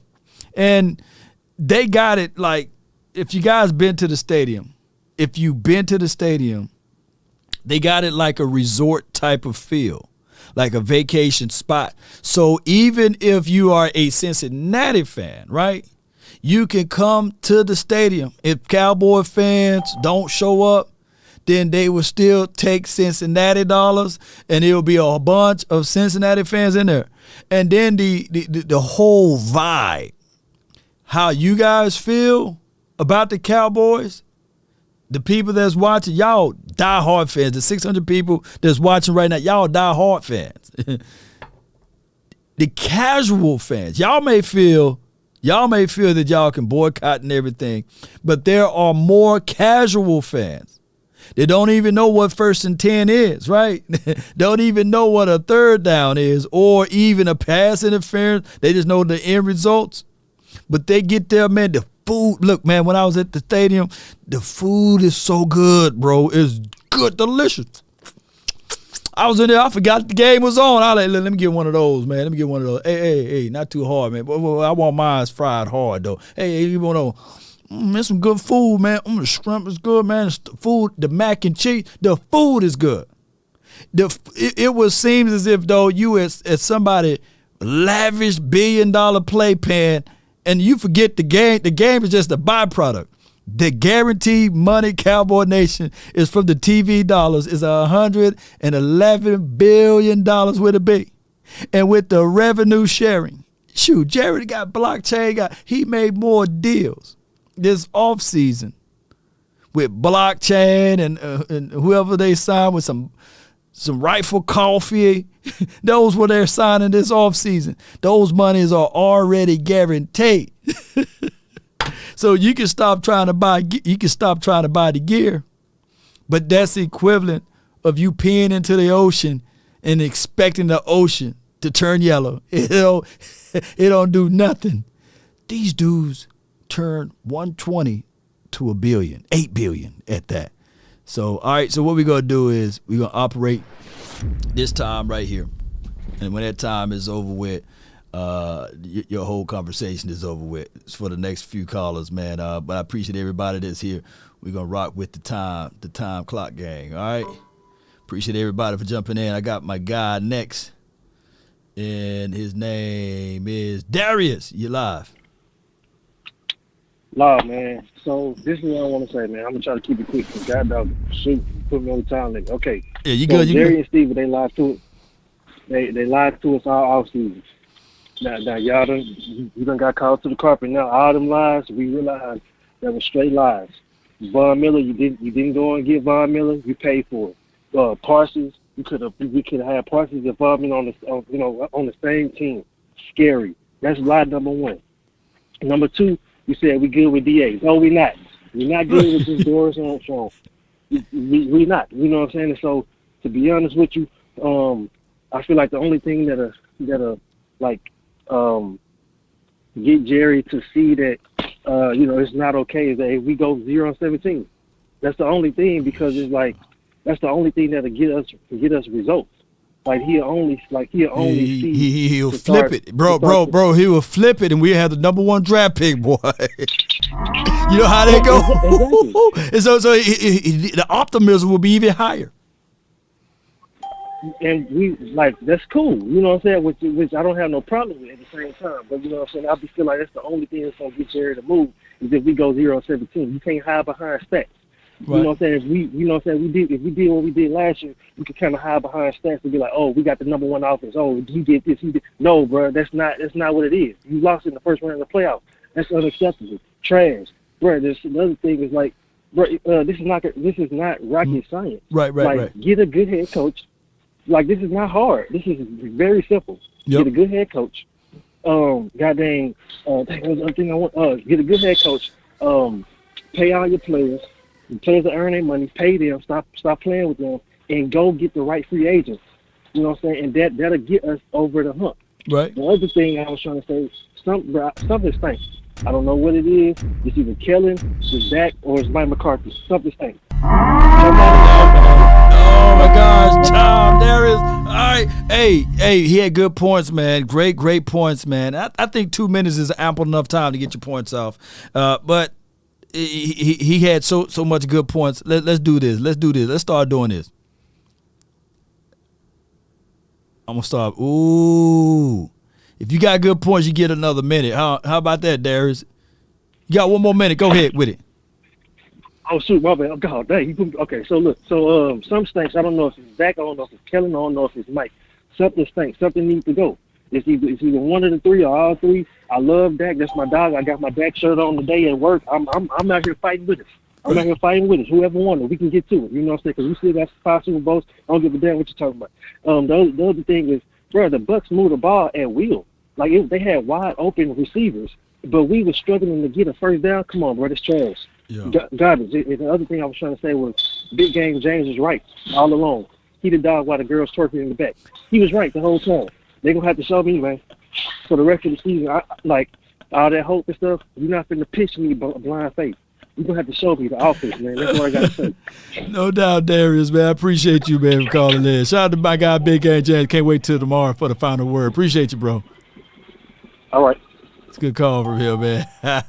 He said he got a Dak shirt on and everything. All right, yeah, he right, man. Shoot, I got my guy from the 860. Is this VIP? Lord, VIP, baby. Yo, what's good? Look, Lord, I'm gonna bust a couple of shots respectfully before we get into it. 'Cause I know I only got 2 minutes. I feel like I'm being rushed. But anyway, Lord, look. Shout out to Micah. Shout out to DQ. Shout out to our defense for holding us down the whole game. We have to do something with our OC, Lord. Something has to budge. Our OC, and I already told you how I felt about parking lot pimping this whole goddamn offseason, how we sitting in a parking lot and we not getting into the VIP when you got money to buy the whole goddamn club. What are you doing, bruh? So now you sitting in the goddamn box office looking with a sour face on, but you could have prevented this.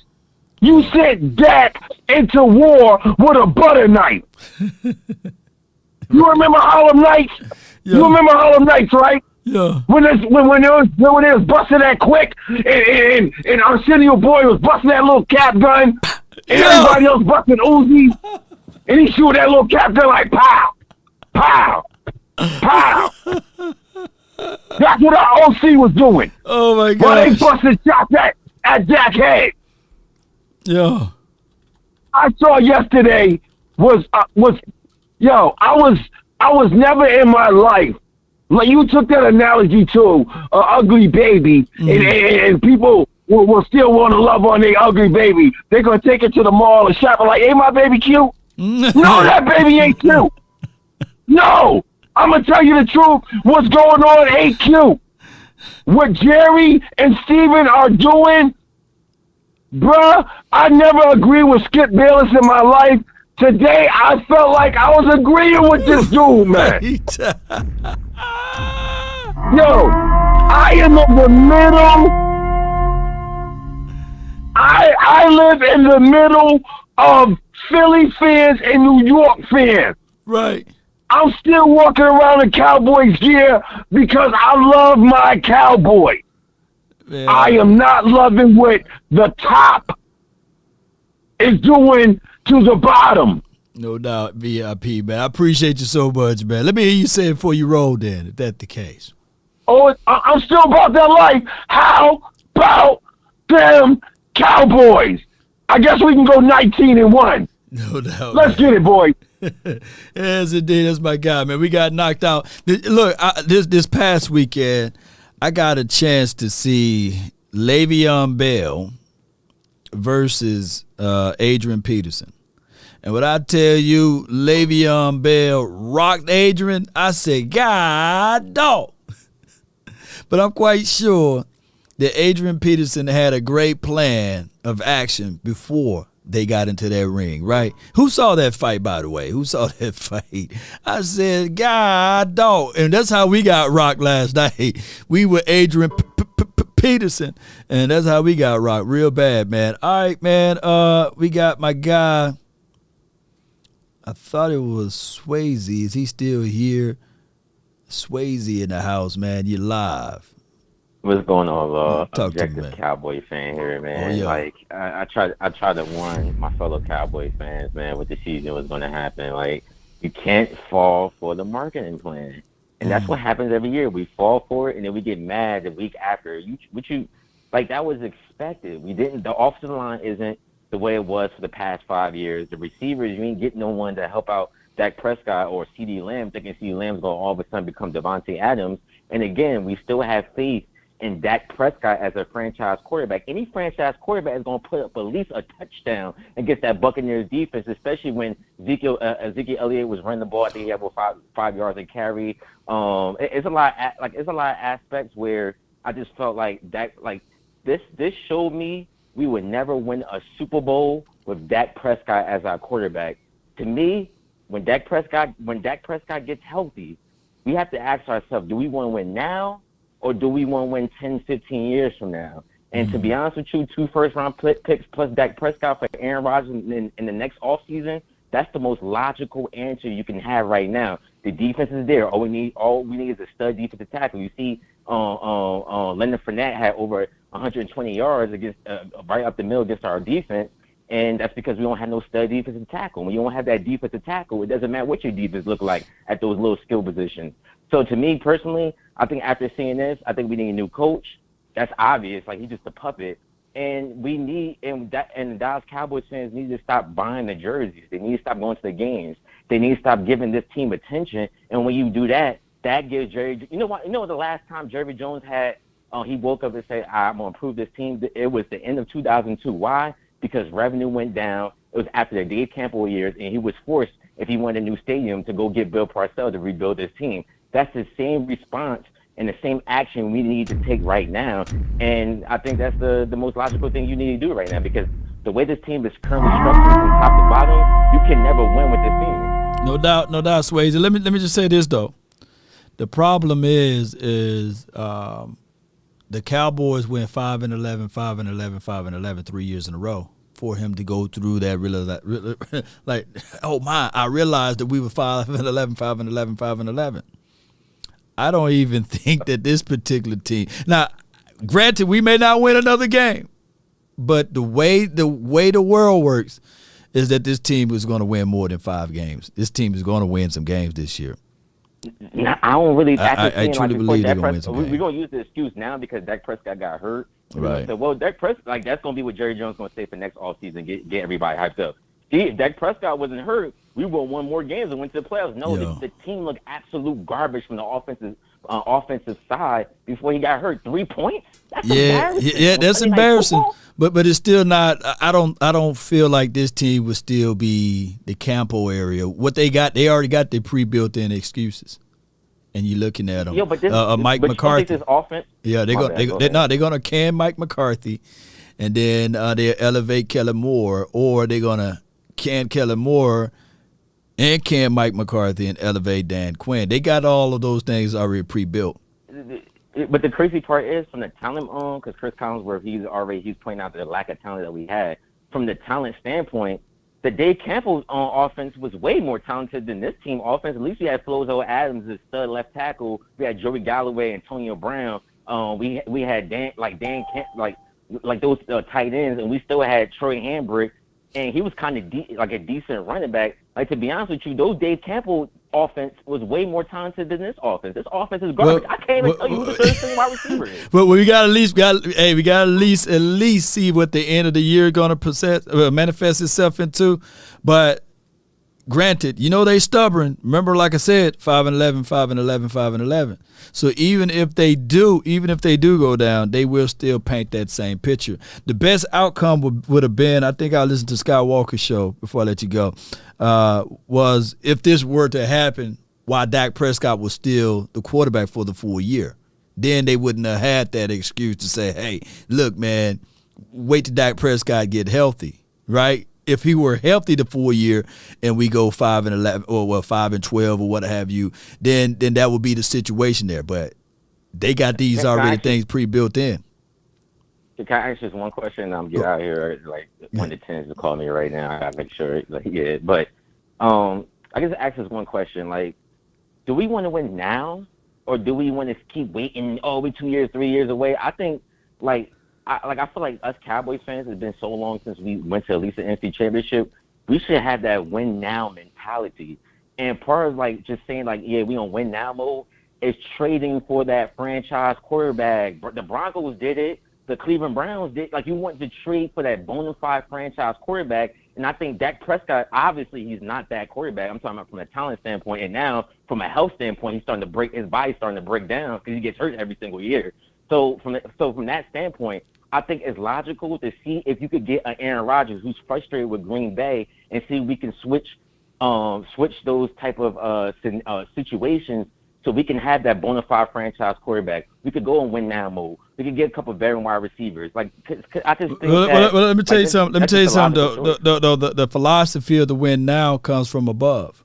Like, the general managers got pressure from the ownership. And he said, hey, I got to make moves because if I don't, I'll be in some other city or I'll be homeless. I'll be broke. I don't have a job. So those win now moments normally come from above the general manager. We don't have that type of pressure with this team.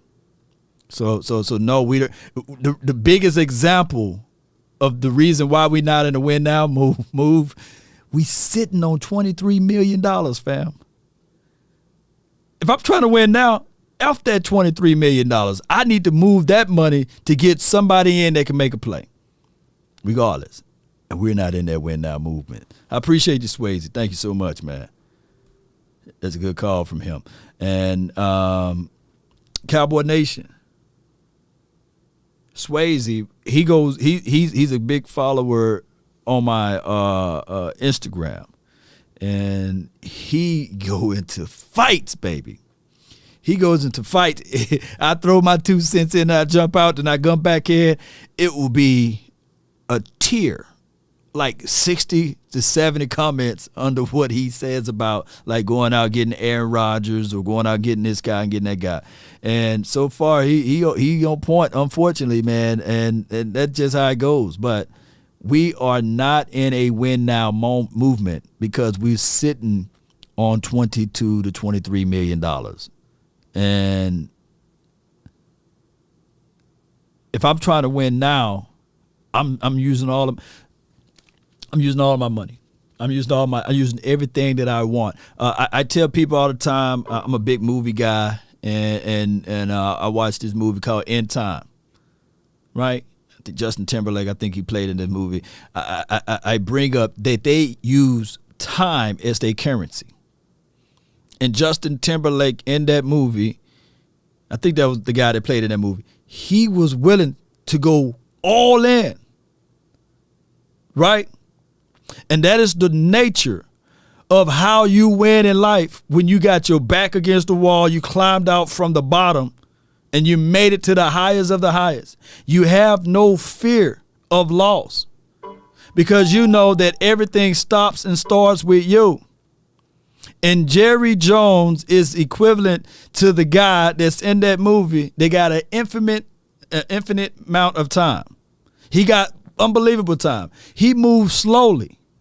That movie, baby, I want y'all to go and watch that movie from the start to beginning. And when you go watch that movie, you'll realize that Jerry is that guy. They got unbelievable time. He got over a century. He got eons of time. And one thing that I can tell you, the people that were desperate enough to make things happen, they rushed, they moved around, they made wheels and deals because their time wasn't allowed it to them for the next day, nor the next day, nor the next day. So, man, that's such a compelling movie because it explains everything in life. Whereas you may think that you got time and you don't. But Jerry and Steven, they can sit back and say, hey, I got $23 million and I'm going to sit on it. And I can watch the suffering of the fan base yelling, bickering, biting, going back and forth over each other, right? Don't you guys understand that even when the Cowboys lose, they make money, baby? All rights are reserved for the Cowboys. So when ESPN in the NFL, when ESPN, Fox, all of those 4-letter networks even show the highlights on their platform and airways that they supposed to play the NFL / the Cowboys. So even when we lose, they making money. Y'all watch ESPN, y'all watch First Take, Last Take, whatever take, right? Cowboys getting a percentage of the views when they show that highlight. If you think I'm lying, open up your YouTube page and play some of those highlights and watch how fast they'll be claimed. The NFL is a powerhouse. A powerhouse. They making hands over fists. Go to YouTube, type in Cowboys versus Bucks. Look at the views, right? It's over 1 million views. They get that check. Somebody's getting that check. and it's going to somebody's pocket. That's just a piece of the revenue that's coming in. And excuse me, they're supposed to be a non-profit, not-for-profit organization. But if you try to take those same said clips and upload it on your YouTube page to generate $1, watch how quick they come to claim that profit from you. They making money. They laughing at you guys right now, talking about, I'm ready to boycott. I'm not going to wear no silver and blue.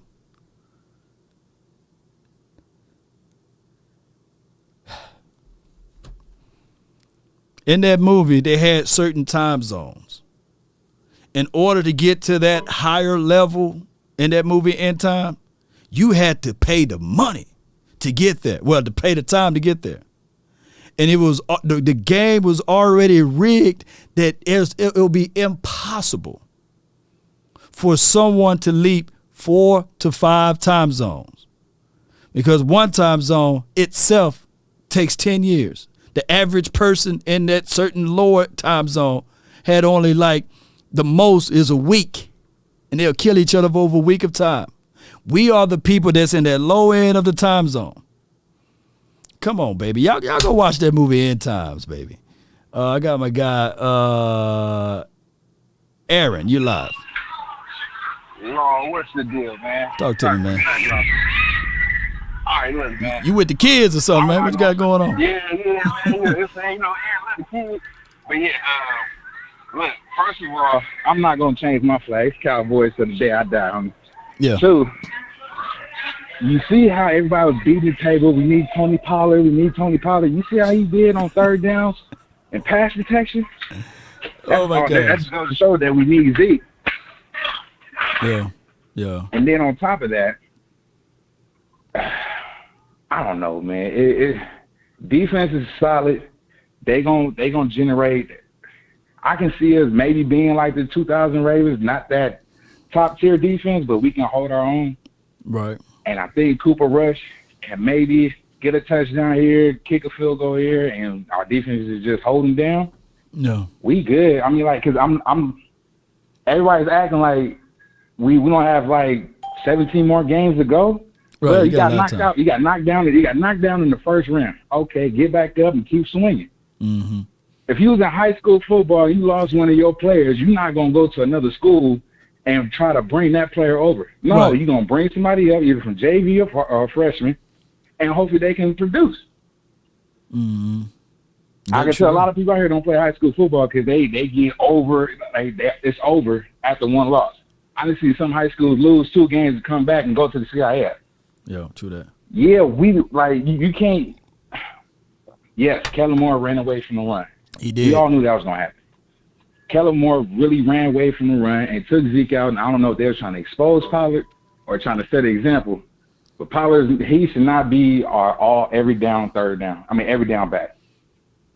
But, yeah, like I said, I think they were just trying to expose Pollard so they can shut all that noise down. So next week, Zeke's going to get most of the shares.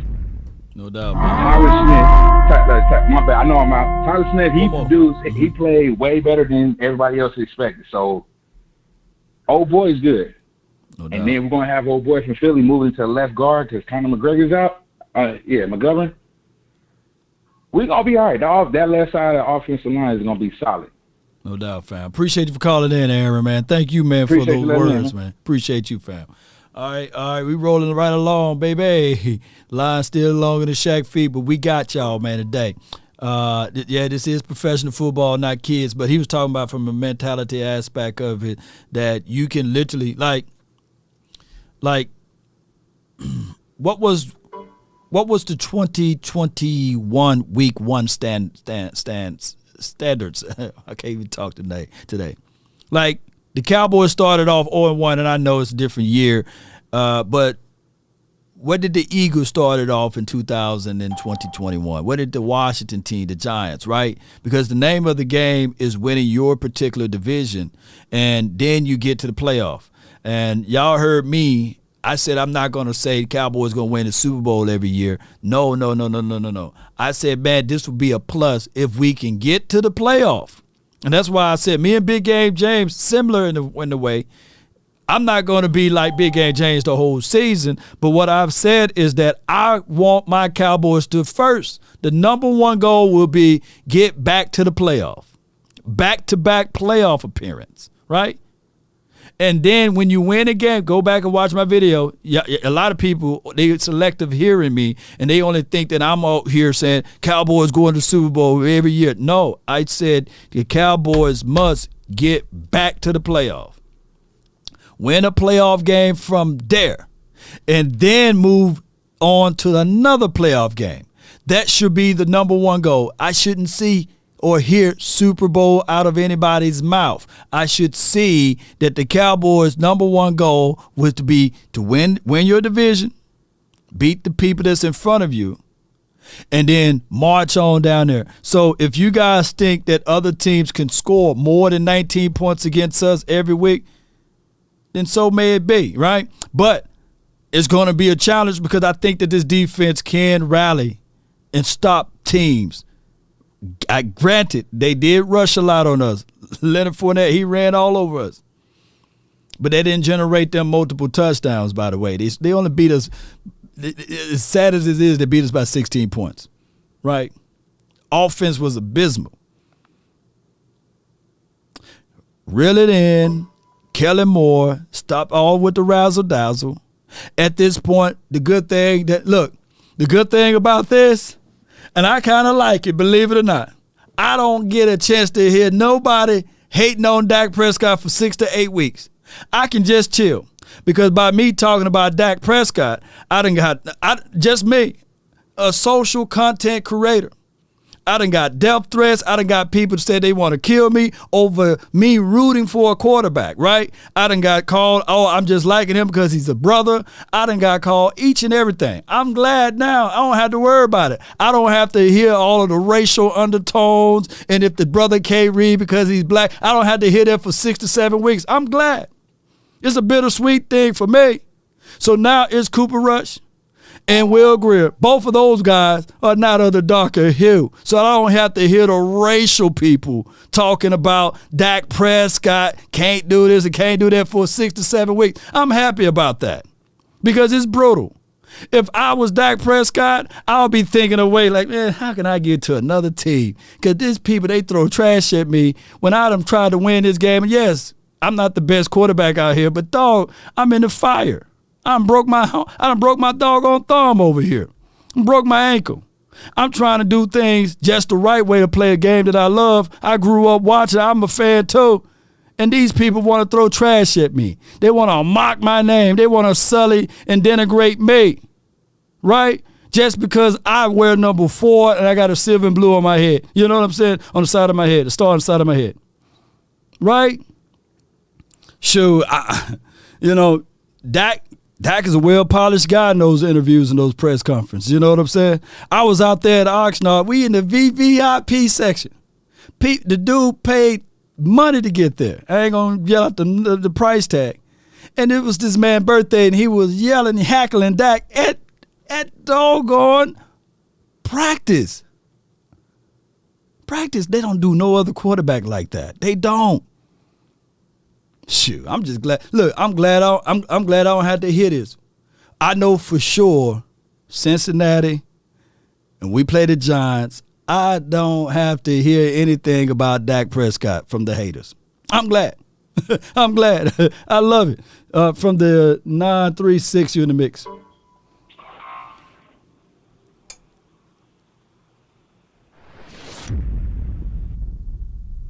From the 972, you live.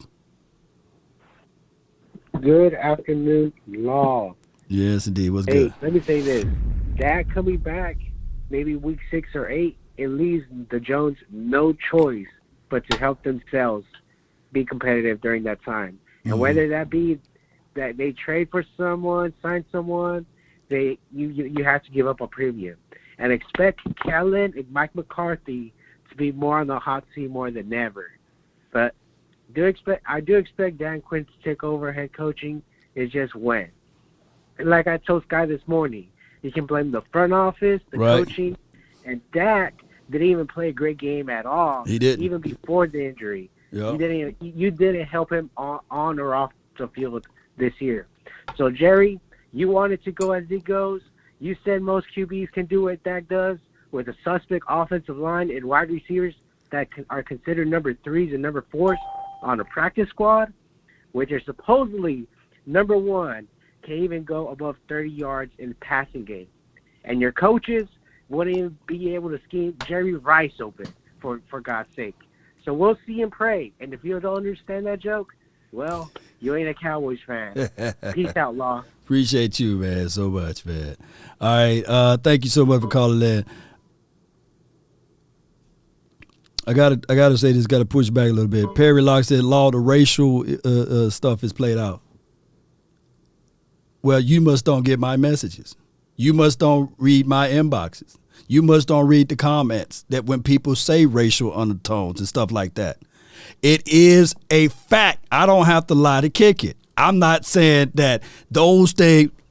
Put it like this: it won't be racial undertones for Cooper Rush, nor Will Greer, or any other quarterback that's not black in the National Football League that play for the Dallas Cowboys. Those are facts. I'm not making it a white versus black issue, but I will not have to hear people sending in racial undertones on my channel about the quarterback that plays for the silver and blue team, right? That's what I'm saying. I'm not saying that this is what the world is only based upon the Dallas Cowboys, but those are facts, baby.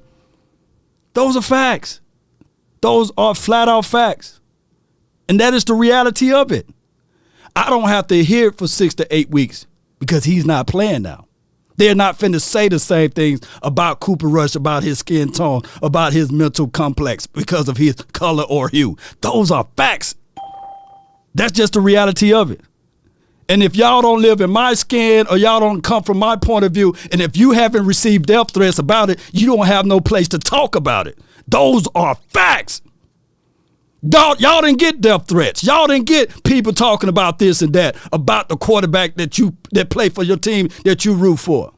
Y'all don't hear those type of things. And you don't think that Dak Prescott don't get those things? I talked to his father when we was out there at training camp. He said and mirrored the same things. So I don't have to lie to kick it. Those are facts, came out of Dak Prescott's father's mouth, and it's just what it is. That's just what it is. Now, granted, Dak Prescott played terrible last night. Trash. He didn't look good. But guess what? I don't have to hear it for 6 to 7 weeks. Those are facts. JT, you live. What's good with it, Law? Nothing to it. Hey, so Law, let's look on the positives, Law. Like let me spin this a different way, Law. Like, so there are some takeaways from the game. Even though the game we only scored 3 points, there are some positive takeaways we can still take away. The first thing that I noticed is that guy Tyler Smith is legit, Law. Like that man was just he was mauling as usual, Law. Like he was good. True. That's the first thing. Number two, and this is probably the most obvious one, man. How about that guy Micah Parsons, bro? Like he was everywhere on the field, man. Like he had 2 sacks and he had some more pressures. Like the man's a beast. Like we need to build around that man on defense and get him some more help at linebacker or wherever we need to do. But if we can build around that kid, he's gonna be a legend, Law. Hey, man, shoot. That doggone Parsons, baby. The way he bent off for that end, I said, man, if we can get like 2 sacks every game, that is pretty good. But we need to continue to put pieces around him. We do. We right. do. And third and most importantly, I actually thought that Anthony Brown had a very good game, Law. I actually did. I thought Anthony Brown showed some stuff. Like he's heavily criticized as a cornerback, but overall, I felt like he played a fine game, Law. It's one of those situations where, honestly, the offense just needs to play better. But the defense is going to be good. Like, we knew that. I think a lot of people, even some of our haters, knew that the defense was going to be good. Like, we've got that figured out. We We just gotta make some adjustments on offense, and this team I think will still be fine. It's gonna be all about managing now that Dak Prescott is outlawed. Like that's an unfortunate injury, but we just gotta make sure that we have a quarterback that can just manage the game. Sometimes if you're a quarterback, and these are some of the things that people need to understand. It's like sometimes having a quarterback that isn't all about. Obviously, you want to win the game, but sometimes it's better as a quarterback to not lose a game than try and just do something stupid and trying to win the game. You see what I'm saying? No doubt. I appreciate you so much, JT. Thank you for calling in, fam. Hey, Law Nation, stand up, bro. No doubt. That's my dog right there. All right, from the 206, you in the mix. You're live, my guy, MJ. What's good with you? What up, Law? Mm-hmm. How you doing, brother? Well. Well, what I gotta say, y'all know I'm a Cowboy fan, always positive. But the whole thing, like I told you last night, only person that balled was number 11. Right. And the D-line, the rest of them was shitty. They get an F. And if we give up 100 yards to Cincinnati, they will put 30 on. I'm telling you right now. Because their receivers is very dangerous. And that number 1 will torch our ass. I'm being honest with you. You ain't lying. I'm just keeping it real. Right. You may have 200 yards on it. I'm going to tell you right now. If they run for 128 yards on us, I hate to tell you, Mr. Quinn, I love you. That's enough. Your defense was all out of whack. Right. And I don't know what we doing. Are we favoring players? Are we favoring players, man? Because that run defense looked as shitty as hell. I'm like, oh, my God. So I'm going to say it again. If Cincinnati get a running game on us, they will put 30 on us. Now, let's go to the opposite side. Talk to the other person, number 73, I love you, A+. Unbelievable. The other line, shitty. Meltdown. The receivers, now, like me and Law said, and I'm going to tell y'all again, y'all, if y'all not watching who went to the practice, number 80, 81, Paul Dow. No doubt, man. He had 2 receptions, but 2 attempts, but at that too. But appreciate you, man. Thank you so much, MJ. I'm gonna try to get through all of these callers, man, on this Meltdown Monday. Let's go, man. Appreciate you. That's a good call from him, though. By the way, I got my guy from the 808. You live, man. My dog, man. What's good, Montana? What's up with you, bro? Talk to me, man. Talk to me. You live. I don't care how Cowboys fans gonna feel this one. I guess I'm gonna be a Debbie Downer because I told y'all. I warned y'all. I told y'all. Kellen Moore is ass. CD is not a number 1.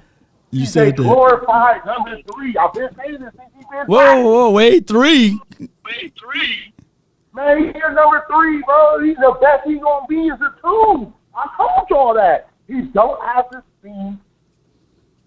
His body language, he always pouting. Where all those Cooper fans at or those Cooper haters who, oh man, Coop gotta go. Bro, Cooper made CD look good, bro. Cooper made Kellen Moore look good. Cooper made Dak look good. That's the truth, not facts. It's the truth. When they grind him in 2018, that offense went from subpar to elite. Yeah. Period.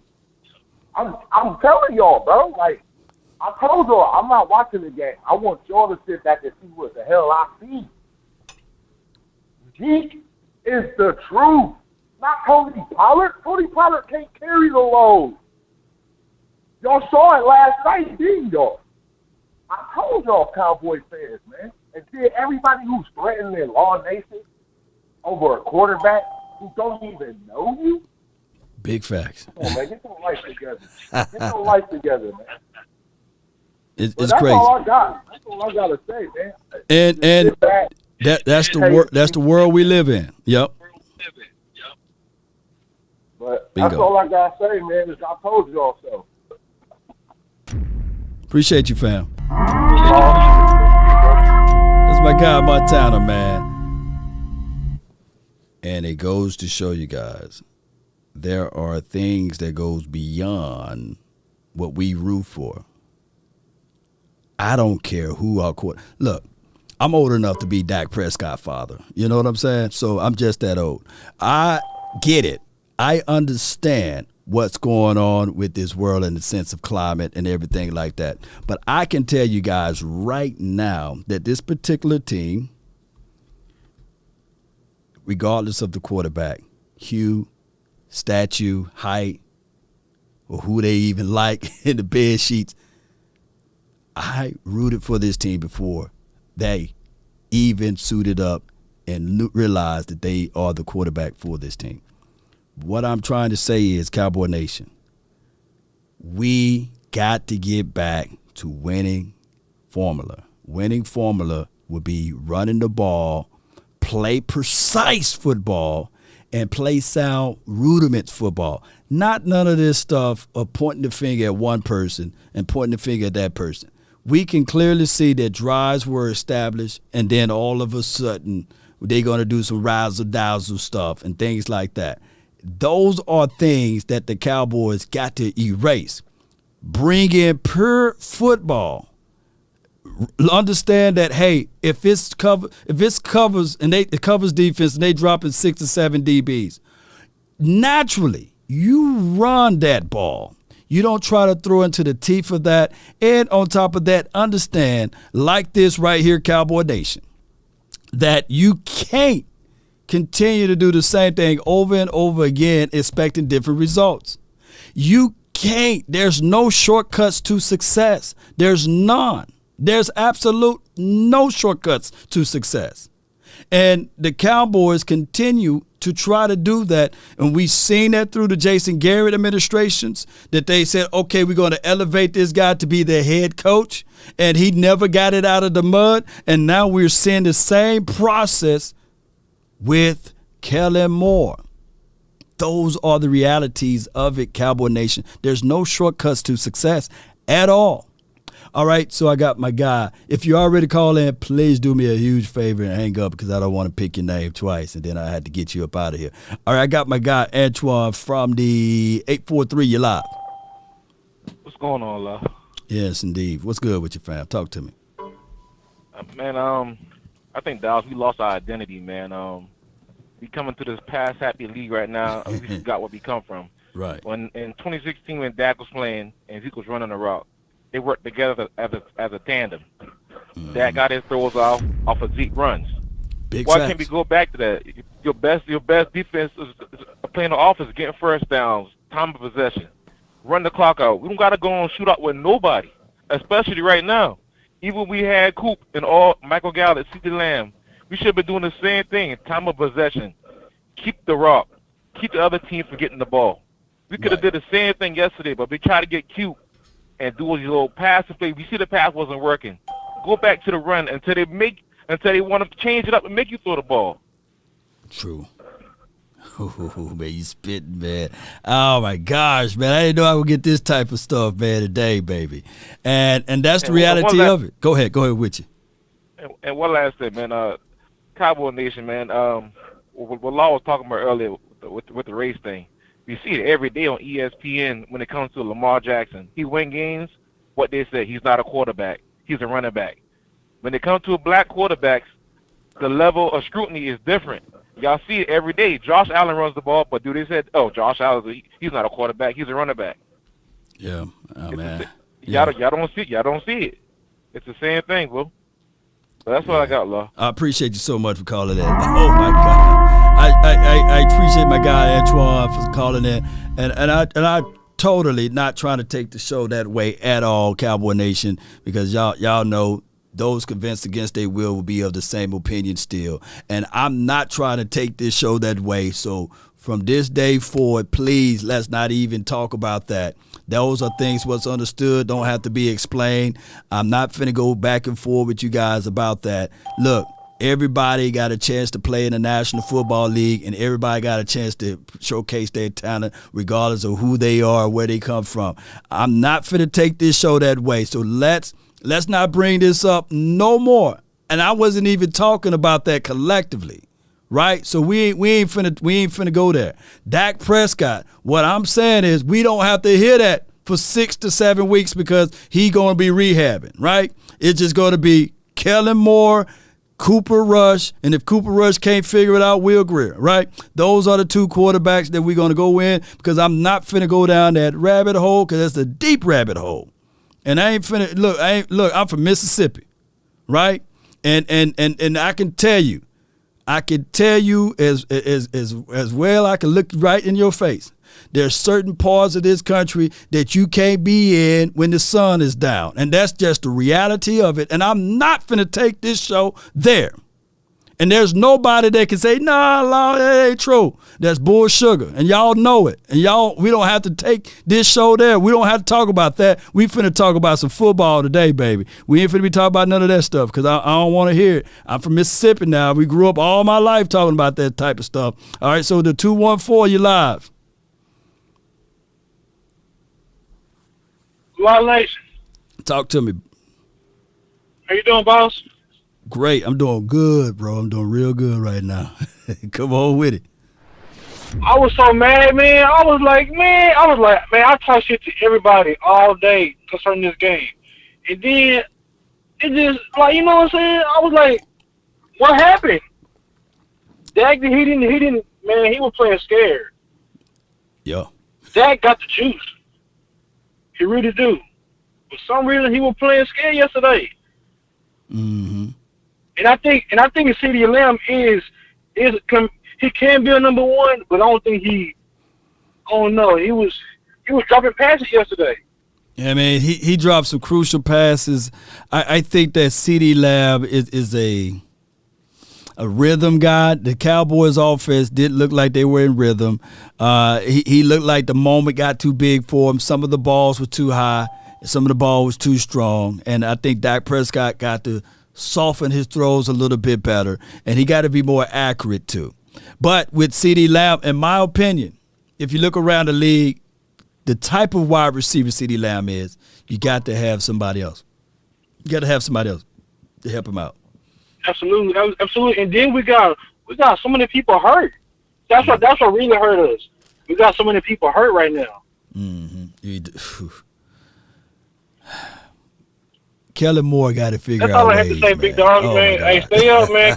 No hey, doubt, Cowboys man. for life. Appreciate you, fam. Thank you for jumping in and calling, bro. Appreciate you.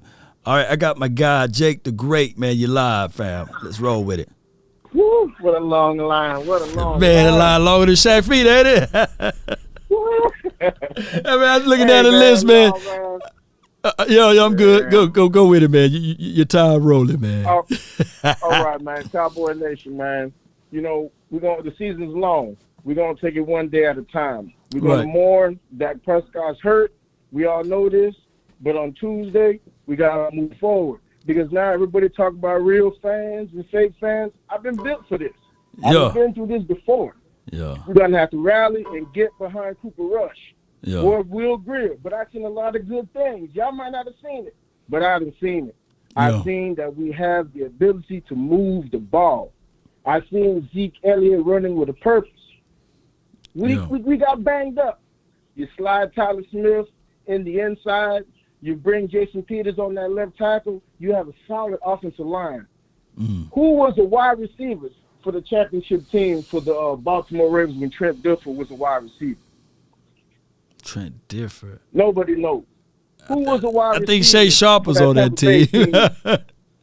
Oh, my gosh. Shay Sharp was on that team, I believe. Yeah. That's just that. But who was the wide receivers for Tampa Bay when they won the Super Bowl? When the year started, everybody kept talking about how great this defense is going to be, how great this defense is. And I believe it's still going to be great because we gave up 19 points to the greatest quarterback that ever put on a uniform. He was scheming us out left and right, and he's going to do that. And there ain't too many quarterbacks that can do that. And I'm telling you, we have an obligation as Cowboy fans. We need to stop blaming Jerry Jones, and we need to rally behind this team because we have a good defense, a possibly top 5 defense, and we can run that ball, and we can make a push still. All we need is 4 games. We rally behind Cooper Rush or whoever it is. No more excuses. We get these 4 games and we get ready for Dak Prescott to come on in, man. Appreciate you, Jake the Great, man. Appreciate you. I'm still going to be saying how about the Cowboys. Let's go, man. Let's go, man. That's my guy, man, Jake the Great, man. That's what I love, man. I want you guys to really look at this, and it's Cooper Rush or Will Grier, whoever the one. I think that they're going to battle for that spot, for that backup quarterback or for the number 1 quarterback spot now since the Dak Prescott is gone. They're going to battle for that spot.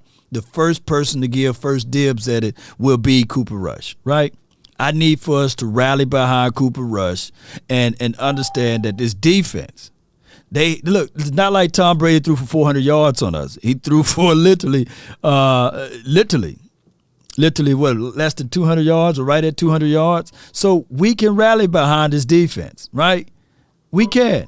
Let's get it, man. I'm going to try to get everybody in here, man. 815, get in on this, man. Get in on this, dog. What's up, man? Talk to me, man. I had something to say, but when you was going on about the black thing, I'm like, I can't. I gotta address it. Like, let's just say you did like Dak because of that. Like, so what? Like, how about this? You probably like Dak because he's black just as much as they love Jason Witten. Jason Witten was trash for like the last 3 years of his career. Nobody said no. Why was that? So cut it out. Like, I as a Cowboy fan, I root for Mike Tomlin. I root for black coaches and black quarterbacks. I don't hate to say that because I do, and I'm a Cowboy fan. So y'all, it's lame people in the world, but whatever. You know, you're a black man winning, and that's what I love. So who cares what like they seen it on threats? I know it can't feel good, but you know, you stay in Houston you stay in Texas, in a state where it's like the gun laws are what they are. So if somebody wants to play, they play. But I'm rooting for you, and definitely because you're a black man. So how about that? Go Cowboys. I appreciate you, man, so much for calling in, Fal. That's my guy from the 815. All right. Jeez. All right. Let me give y'all my orders of quarterbacks right now that I believe is the best quarterback in the Cowboys' history. I got Troy Aikman as my number 1 quarterback of all time. I got Roger Staubach as my number 2. I got Tony Romo as my 3rd quarterback. And then I got Dak Prescott. I'm not blindly saying that Dak Prescott is the best quarterback of all time. He got a lot of things to do to get into that area. And rightfully so, Cowboy Nation, we want this team to win. Ultimately, we want this team to do unbelievable things. And that's my list. Y'all can say anything else about that, but my favorite, and I just did a show 2 weeks ago, me and my brother going back and forth over who's better, Troy Aikman or Steve Young. And I would take still Troy Aikman over Steve Young. I was foolish even at the time that I would really, this is how crazy I am. I was telling people that I like Troy even better than Joe Montana. And hear me out. Remember, during the time that I was growing up watching the Cowboys, it was Danny White and those boys, right? But that was his team, and that was my team. I roll with my guys. I'm not wishy-washy like most fans. I don't play fantasy football like most fans out here. It's hard for me to look at another quarterback and say, okay, I'm rooting for them so I can get points. No, I don't do those things. I tried it. I think it was Vach and my Cowboys family and a few other fellas, Okoye, we all did, Big Game James and who else? A whole bunch of us did like this fantasy football thing. And they ragged me. They ridiculed me for picking everybody on the Cowboys. That's just me. I'm an old school fan. I'm not what the modern day football want people to do is root for the players, not the teams, because they look at it like if you root for the players, they can go to any team and you will still follow your love and attraction to those. Now, do I see other talent elsewhere? Yeah. Irvin Fryer was good back in the days. Andre Reed was very good back in the days, right? Thurman Thomas, he was good, but I roll with my guys, right? Jerome Bettis and all of those boys. But it is what it is. Big Zoo says Danny White went to 4 NFC championships, right? Couldn't pull it out. Yep. And Starback, Aikman is your list. White, Romo, and then Dak. Yeah, Williams. So you just kind of you put White in there. Okay. Yeah, I feel you. Somebody got Jason Garrett as they top. Oh, my gosh, man. We having fun today, man. I want y'all to have fun, even in this misery, man. 678, man. Lay it straight. You live. Hey, Long. This is Dr. JXX 1555 again. Hey, I'm on the East Coast. Been on the East Coast for the past 10, 12 years. Hey, but here's the whole deal, and I'm not going to be emotional about this because at the end of the day, it's just a game, and I played the game at a high level, and I coached guys at a high level. I just look at it from what it is. Amore is AC. He should not be an AC at this point. I look at 2, you have wide receivers who can't get any separation. So how you going to expect a quarterback to have an impact? Rodgers, he lost yesterday. Why? He don't have the wide receivers. Right. Burrows, he lost yesterday. He has the wide receivers, but he threw 4 interceptions. They could have had Von Miller for the same money that they were going to pay Randy Gregory, but they chose not to. Yeah. So, but the biggest thing is you look at we don't talk about the backups. Okay, well last year they could have had either Bortles or Brissett as a backup. Right. And the last thing I'm going to say, I'm going to keep saying this. When you got guys who should be backups who are your starters at wide receiver, these are DBs are top-notch DBs. If you can't get the separation, and you play the game, if you can't get separation, a wide receiver, you basically look at, I'm going to lock you down the entire game. Yeah. So the quarterback, he don't have anything to throw to. So everybody's getting all emotional, trying to say Dak is that. Well, last year, Dak was en route to be MVP until his injury. So how's all of a sudden Dak is trash? These same people who've been saying Dak was this and this, Dak was that. I watched Dak since he was in college because I'm in the SEC area. Right. So I watched him in college. So I always liked what he could do, his leadership. You got guys all type of intangibles. You got guys all kind of pass the ball, this and that. But yet, are they in the league? No. They're not playing. So the bottom line is this, and Dak not going anywhere. He's not being traded. He has a no trade clause. Rodgers not coming here. The bottom line is Stephen Jones need to go and pay and get players. I said during the training camp, AB, Antonio Brown, or Will Fuller. At the end of the day, you bring a guy in and say, hey man, I'm gonna pay you, but this is how I need for you to act. And if that guy wants that money, he's gonna play, and he's gonna abide by those rules. If not, you can get rid of him. Yeah. So the bottom line, all this emotional, Dak is this, Dak ain't that. These are the same people who have never liked Dak in the first place, and they still want Romo to be here. Well, Romo is gone. He ain't coming back. Neither is Troy Aikman. So you have what you have. If you want to blame anybody, blame Jerry Jones and Catboy Jones, because this team could be in a much better situation if they had just spent some money that they saving for what? Pay who? Oh my gosh, man! I appreciate you so much, Doc. Man, thank you so much for calling in, fam. Appreciate you, man. Yes, sir. You take care. It's a good call from you, man. Oh my gosh, man! Y'all gotta love that caller. Oh, man, it's layers of onions of this, man. Oh, all right. $23 million. We got $23 million. And when I say I've looked at acquisitions, off-season acquisitions across the board. What's the guy that the Minnesota Vikings picked up that we said that we was going to try to get? Zadarius, right? And when I was talking about bringing him in for a cup of coffee, what did Zadarius do? But let me see, man, because I thought that he made some plays, man. And let me just make sure that I'm right on this, because I don't want to be wrong. Let's see what he did. He was box score. Y'all bear with me. I thought he made some plays, and I could be wrong. Did he go to this team?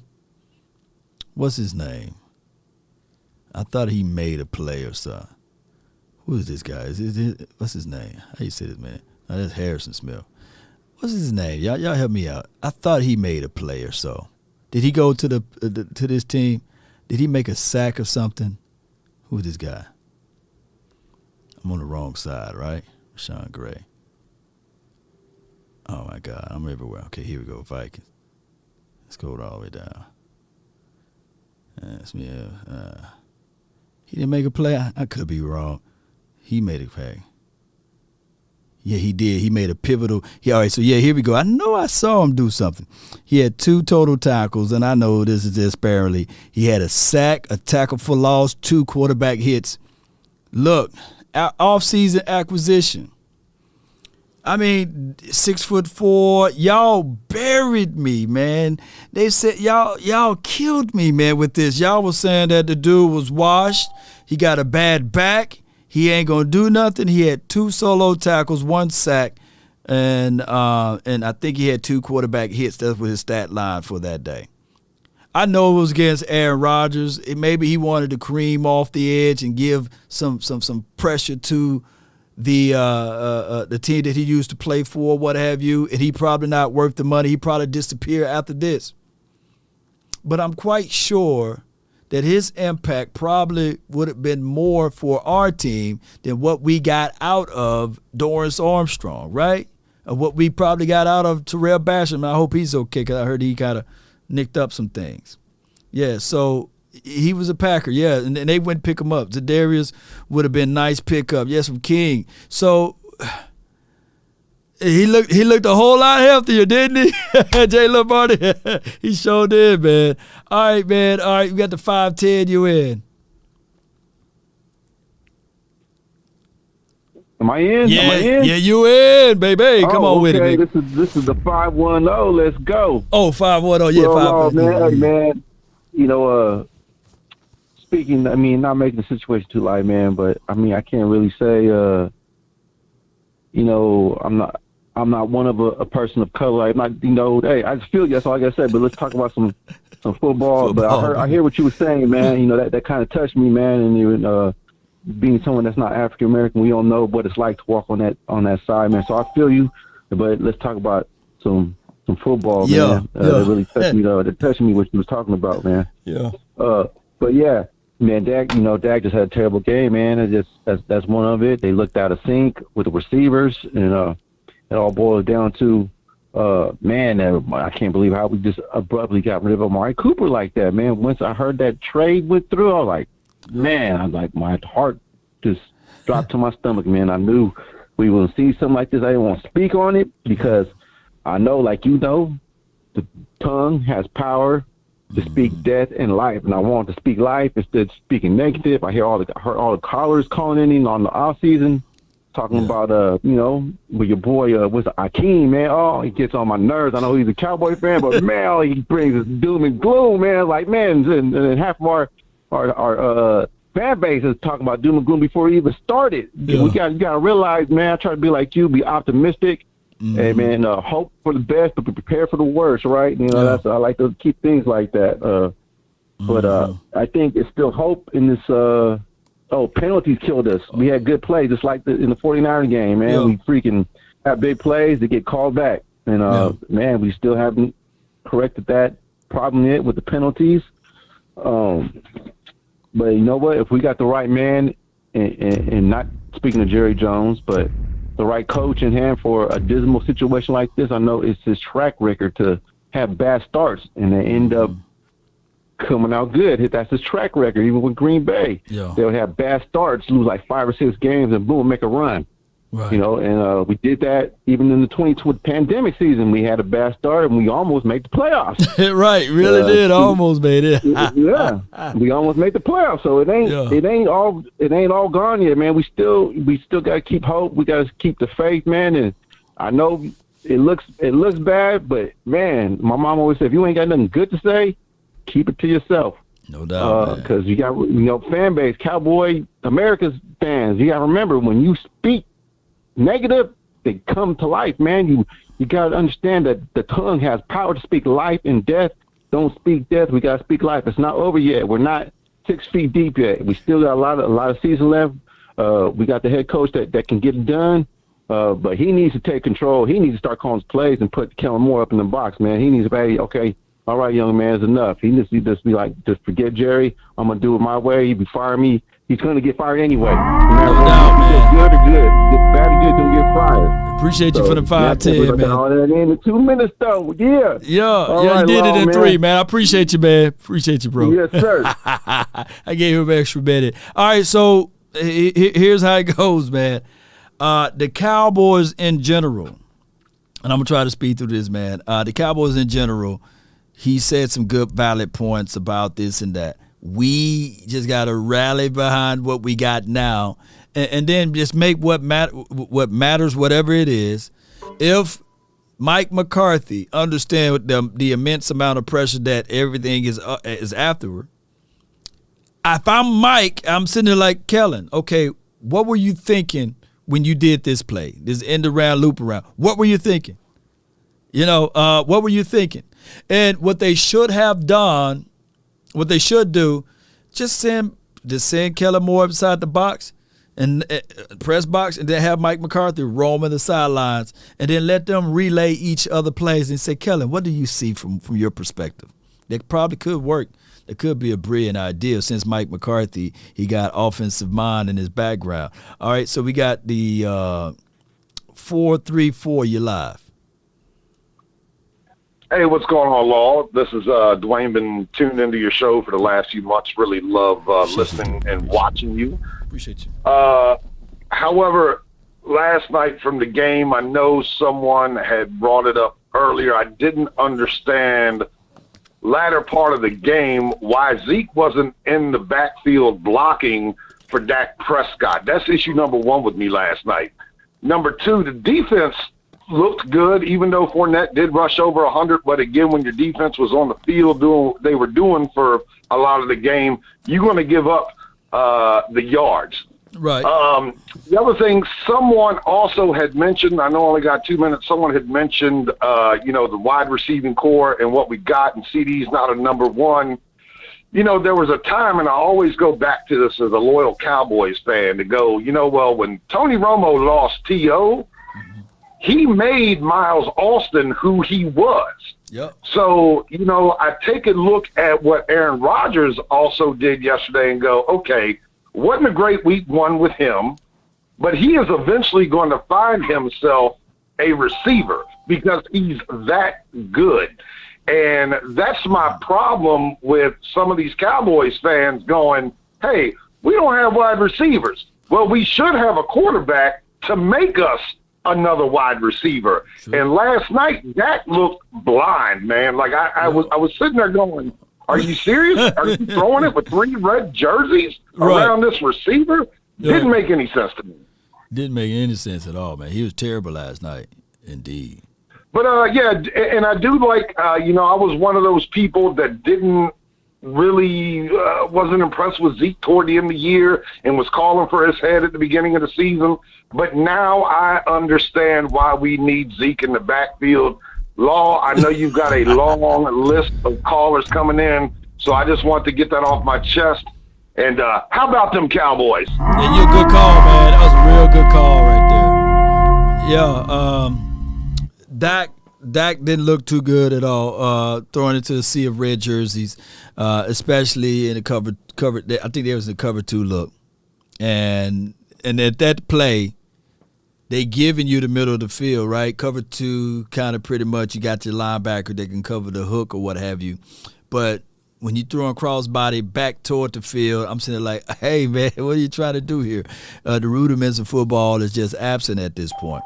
But at the same time, there were some opportunities for our wide receivers to make some good plays, and they kind of wet the bed. So it was nobody else that could stood tall or stand tall.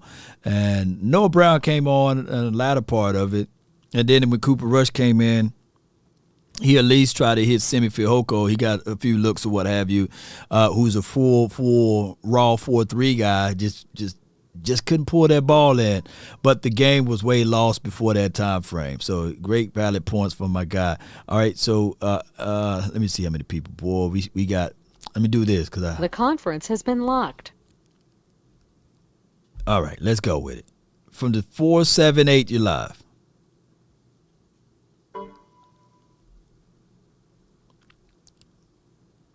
From the 502, you're live.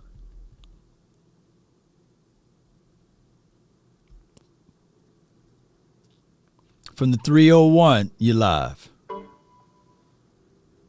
Hello? Yeah, you live. Talk to me. Hey, this is Chuck from the 301. Talk to me, Chuck. Hey, I was just making sure I was on. You are. Yeah, my problem is it wasn't the defensive line everybody's speaking about. Man, I've been saying the same thing for the last 2 years. LVE, he is afraid of contact. There was one where you had a defensive tackle playing the one tech, you had another defensive tackle playing the 3 tech. Right. It was a natural hole sitting there, and he goes and at the snap of the ball, he runs to the 1 tech behind the defensive tackle, and number 7 is going right through the hole that was there naturally. It's little stuff that you can see on film that, and my perspective of everything is, yeah, I know it was against the 2s and the 3s and everything, but these young guys was bringing energies because they had to, I don't know, they had to fight to try to make this roster, but they were showing that energy and made the defense look like it should look.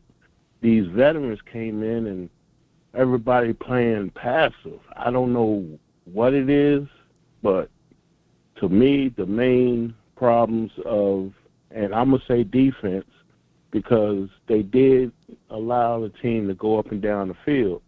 So to me, it's LVE and the defensive ends. Put 54 on the weak side and let him do his thing, and he will lock up the edge. Put a linebacker in the middle that want to take on whoever comes his way to make that tackle. That's the run stopper right there. I just don't get it. Last thing, Dak is a good quarterback. He's an okay quarterback, but to me, his Dak's main problem is loyalty. He's trying to run what the No doubt, man. Good call from you, man. Thank you so much for calling in. All right, so he got good points all together, man. But the defensive side of it, that's where our strength last night.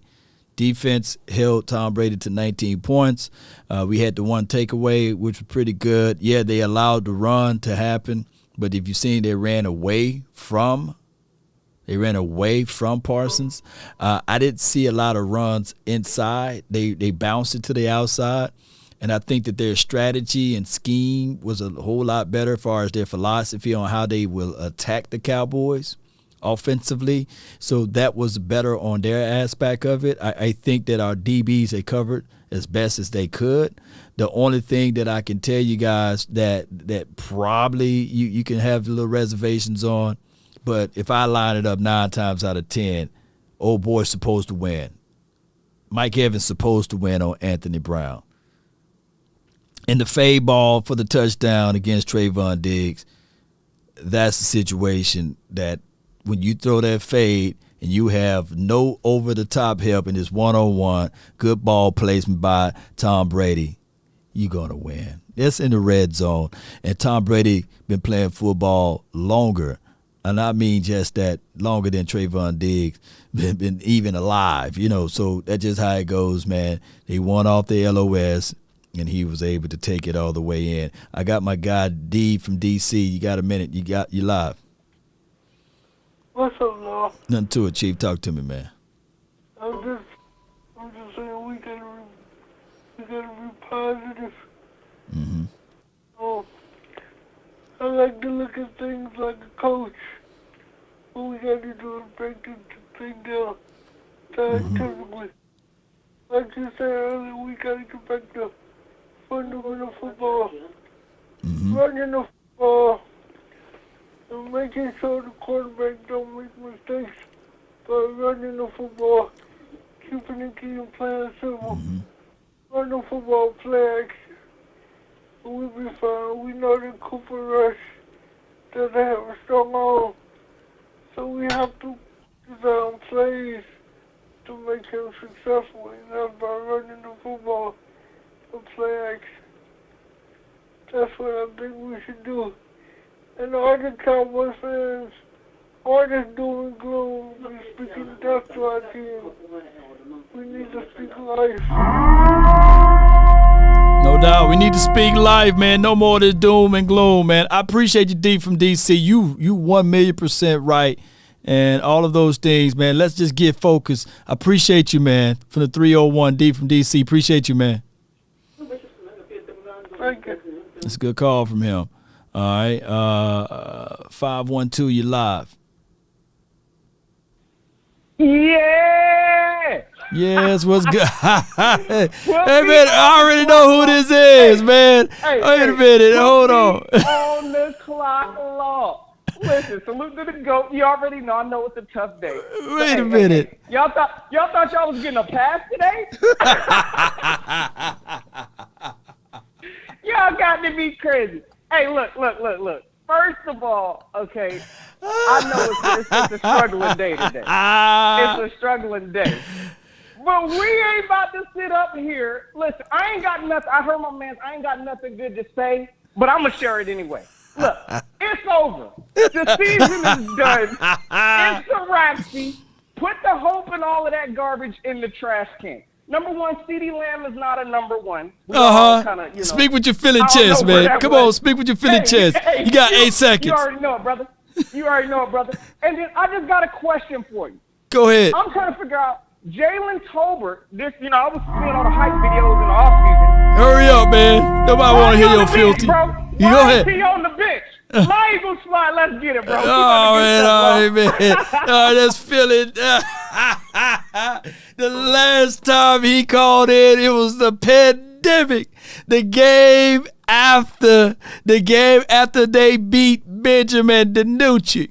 I come here to tell Philly fans right now that just because y'all beat the Detroit Lions by 3 points and we only scored 3 points against the Tampa Bay Buccaneers doesn't equate that you guys are just gonna run through us. I get it right now. Y'all want to beat us down right now, and we got a man with a half of an arm right now. But that's okay, because I can't wait. I can't wait to see Philadelphia Eagle fans. I can just see it right now. The Dallas Cowboys backup quarterback maul and murder the Philadelphia Eagles fans. So I want all of the Philadelphia Eagle fans to keep that same energy, because y'all got the right one, baby. Y'all got the right one. Y'all thinking that I'm going to fold up like a wallet or a lawn chair over week 1? Y'all got another thing waiting. Look, I don't care if we lost by 50 points last night. We still gonna make some noise in the NFC East. Y'all just wait. Just because we missing our quarterback right now. I can hear the Eagles right now. They already celebrating. They done got the champagne bottles. They got everything. I probably had to go tune in to Lord Brunson. He got the champagne bottles. The hurt season hat and everything else. The A.J. Brown starter jacket, he done found one. That's okay. All the Eagles fans, I'm ready. When we play the Eagles, if you feel it knows you, man. I should have just left you stay on the line. But baby, look, y'all Cowboy fans, the Cowboy fans that's watching right now, y'all may be running, y'all may be scared, but Law Nation ain't scared, baby. I can't wait. Look, we gonna beat the Cincinnati Bengals next week. Watch how it's gonna fold down. And everybody gonna be like, hey man, that Law was right, baby. Because we started off 0-1 just like this last year. And everybody had us counted out. But watch what happened. It's something about the reel its way in, man. 979, you on the line, baby. What up? A couple quick points. Talk to me, man. I know it ain't just me, man. But at the beginning of that game, that offensive line was mauling them guys. Yeah. And then on that second possession, Zeke popped off a run for 7 yards, and then we get the false start, and it knocks us back. Yeah. Dak can win us games. He can take us where we need to go. We just can't be playing behind these chains. I stress it to all these Cowboy fans over and over. Playing quarterback, you're depending on 10 other players to help you do your job. That's the only position on the field where you have to depend on other guys to help you do your job to perform well. Everyone on defense is after you. I mean, y'all got to think about that. The play calling didn't help. His line was getting pushed back, especially in the second half. He had guys in his lap, left and right. Yeah, he played a bad game. You could tell the man was pressing. He was pressing to make a play. He knows he's shorthanded right now. No doubt, man. I feel you though, bro. Hey, we gonna bounce back though. I feel you, man. Thank you for calling in, man. All right, man. We gonna roll through, man. Everybody get this minute, man. Let's get this hot minutes out the way, man. 219. What's on your mind? Yeah, man, 219 for your mind. Look, man, there's too many damn Cowboy fans out here crying like little Girl Scouts over this little loss that we took yesterday. They act like we gonna not do nothing. They act like we not gonna fight back. They act like we gonna lay down and turn over. Oh, Dak. And that's how I was last night. I ain't gonna lie, I was Dak. But you know what? It ain't that. We are a team. Yeah. We are gonna go through these struggles. But like you just said, we're going to come back next week and smack the champagne bottle right out your damn hand, and you're going to be looking at the screen like, oh, man, we in trouble now. Because the Cowboys, we're going to figure it out. If you think we just sitting there with our thumbs up our butts, you crazy. I ride with you. I had to become a member last night because I just mess with everything you talk about and you preach, and you're right about everything that you say. In my opinion, and I, you know what I'm saying, I just got to call and show love to you. But not only that, there's so many Dallas Cowboy crybabies fans that say they're fans, but they're just doing too much. Front runners, baby. They're front runners, man. Shut up, let the coaches do their job, and let Law report the news, and keep it that way. Now hit them with a gut knives move, man. How about them damn Cowboys, baby? Man, appreciate you, man. Thank you so much, man. That's my guy, man. He joined the membership, baby. Yeah, I'm talking about, man. That's okay, man. Look, people are already got the Vaseline in their eyes so they can't see that it's red. They've been crying all night. Man, I ain't finna be looking at this situation like that. And y'all can talk all of that. Law is out here drinking the Kool-Aid, right? And y'all can all be following Stephen A. Smith and getting beat up about it, all in your feelings. Y'all can be those people. But I'm going to tell y'all, man, I'm built for this, baby. We ain't going nowhere. I'm going to be talking some Donkey Kong size stuff regardless, and that just me. I don't care if they fool around and do this right here, you know. Let me see, where is it? Come on. I don't care if they do this number right here.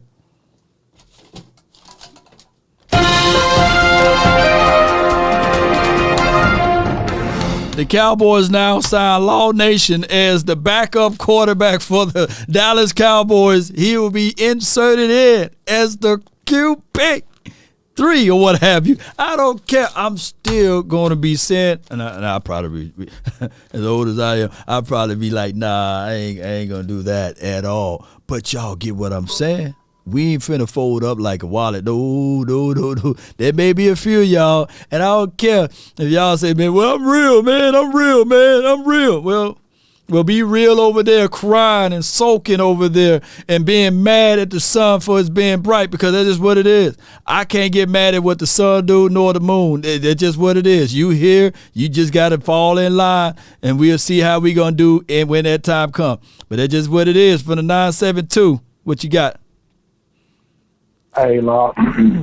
Yeah, I just got one question. Talk to me, man. Why is it such a crime for the Joneses to go out there and get a free agent signee? Not no guy who's going to end up on the practice squad. I'm talking about a real deal free agent signee. Why is it such a crime?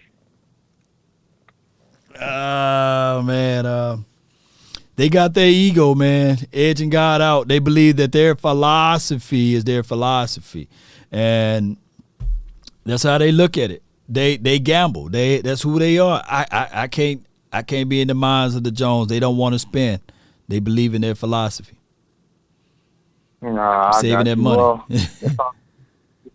hey, I'm at work. Law Nation, stand up. Chris 214. Appreciate you, Chris, man. Thank you so much, man. Look, we can't change the philosophy of the Cowboys. We can't. Jerry Jones do everything that he feels, him and Stephen Jones, that they feel what is right with the organization, right? That's just what they do. We sitting on $23 million. Yeah, Barr did play last night, fam. Yeah, he did play. We sit on $23 million. We got rid of La'el Collins, didn't really get any trade value out of him individually, right?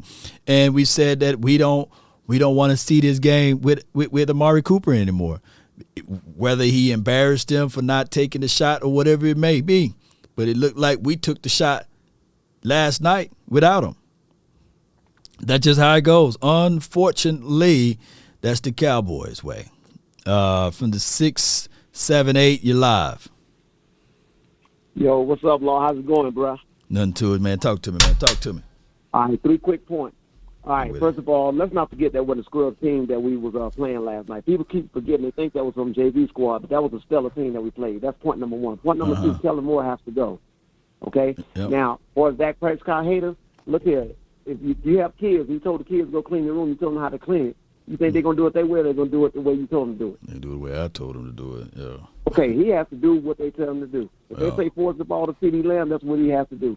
You can't blame Dak for that. We need a better OC that knows the game just a little bit more. Secondly, the penalties. That was atrocious. When you get behind the trains, ain't nothing you can do but try to go to another. That's why you couldn't run the ball, because you're behind the chain. All right? Secondly, all those drops that Dak Prescott put in folks' hands. If it touch your gloves, you got to catch it. Yeah, that's Jerry Rice saying, yeah. Yep. Last but not least, Cooper had 17 yards yesterday. Anybody check on that? No. 17 yards. They had a no-name that had more catches for 60 yards than Cleveland. He had 17 yards. Now, I'm a Cooper fan, but Cowboys needed him for $20 million. So if they gave him $20 million, we only had, what, $3 million? Man, just think. We'll find out, man. Appreciate you, man. Fire call for you, fam. Appreciate you, man. Good call from me, man. Thank those who make the donation. I'll read off all of the super chats in a few. All right, we moving along pretty well. 1, 2, 3, 4, 5, 6. 1, 2, 3, 4, 5, 6. All right, I thought I got you before, man. If you already called in, man, please hang up. But this is 936. You're in the mix. 936 was twice. This is what I'm about to do. Remove. Yeah, I'm about to start video on it, so I kick you up out of that 936. 478, you're live.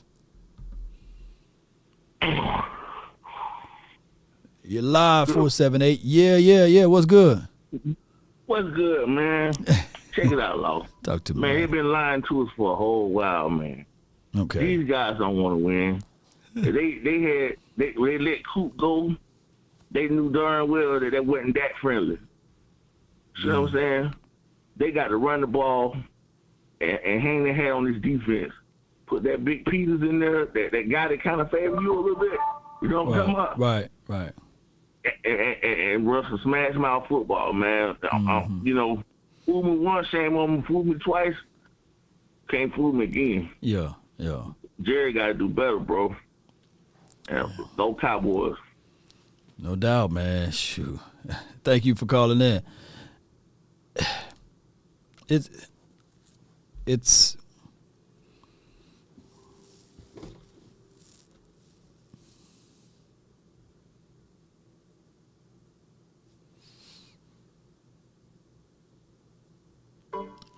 will and pleasure. He did sound like Scarface. He's about to say he's still crying. It's will and pleasure. The Jones family like to do things for their will and pleasure. It's their will and it's their pleasure. And I was telling people that's a God complex. And sometimes we questioning like the stories that's in that good book. We questioning like why you trying to prove a point, right? If I created something, I shouldn't have to prove a point to something else that I created, right? But then it goes back to your own will and your own pleasure. The Jones family must get some type of pleasure out of this. That's the only way that I can look at it, right? That's just how it is. If you guys want to look at that and contextualize all what I'm saying, they must get some type of pleasure out of, hey, let us create this team and let us go through this to see whether or not we can win it our way, under our will and our pleasure of this team. And like some people, y'all fail to realize, when I'm talking about revenue sharing and everybody get a slice of the pie, there's no, like you done made it to, you hit the lottery of life. There's only bragging rights from here on out of who win the Super Bowl. Because last I checked, revenue sharing, the profit split, everybody, all 32 teams get a piece of the pie. That's just how it is. Yep. That's just how it is. Right? There's no way if I'm the creator and the adversary come and say, hey, and that's just me speaking from my thought tracks of it. The adversary come and say, hey, that faithful servant you got, Job, he will turn on you if you take all of his riches, all of his possessions from him. If you just destroy all of this thing. You want to bet? I'm like, nah, man, I created him. I created you. I don't have to play this game. But under my will and my pleasure, let's play along, right? Let me try to prove a point to you, adversary, right? See how this goes? That's a God complex. Hey, you got $23 million. You can move this, you can move that for this player. Nah, man, I'm good. I got Dak Prescott $40 million, right? None of his generations and generation before that even came close to this type of money. I want to see if Dak Prescott can get it out of the mud by himself. Their will, their pleasure, right? You didn't go out there and go grab a DK Metcalf or pull the trigger for any other wide receiver to be in the mix. But I want to see if this quarterback is such a good quarterback that y'all say he is, right? Or great quarterback that he say he is. I'm going to elevate an undrafted rookie free agent, Dennis Houston. Oh, I'm going to go out there and get a James Washington, right? Who highest catch total in a season was 44, right? I'm going to elevate Noah Get Down Brown to the starting roster, who on most teams, I promise you, if you were to cut Noah Brown, it ain't no throwing no shade at Noah, that maybe 31 other teams would have passed up on him, probably. Oh, let me go a little bit further. Cowboy Nation. Alex McCarthy is live. I might get home by the time. Let me let these few callers in. Boy, I'm getting too deep into this, man. Boy, y'all be like, man, Law's on the deep end. The 205, man, you live, man. Come on, let's roll with it. Man, what up, Law, man? It was good with you, man. Talk to me. The conversation that we had last night, man. Yeah. It's just it's time to put being upset behind us and just not moving forward. Yep. I've been saying this since I've been watching football. I'm a big fan of the game and also played the game. Yeah. One thing that we have to understand is I always said keep Zeke because of one reason. He knows how to block when he knows how to block as a running back. There's one thing he do know how to do very, very well. He ran great last night. Wish he would have got more touches.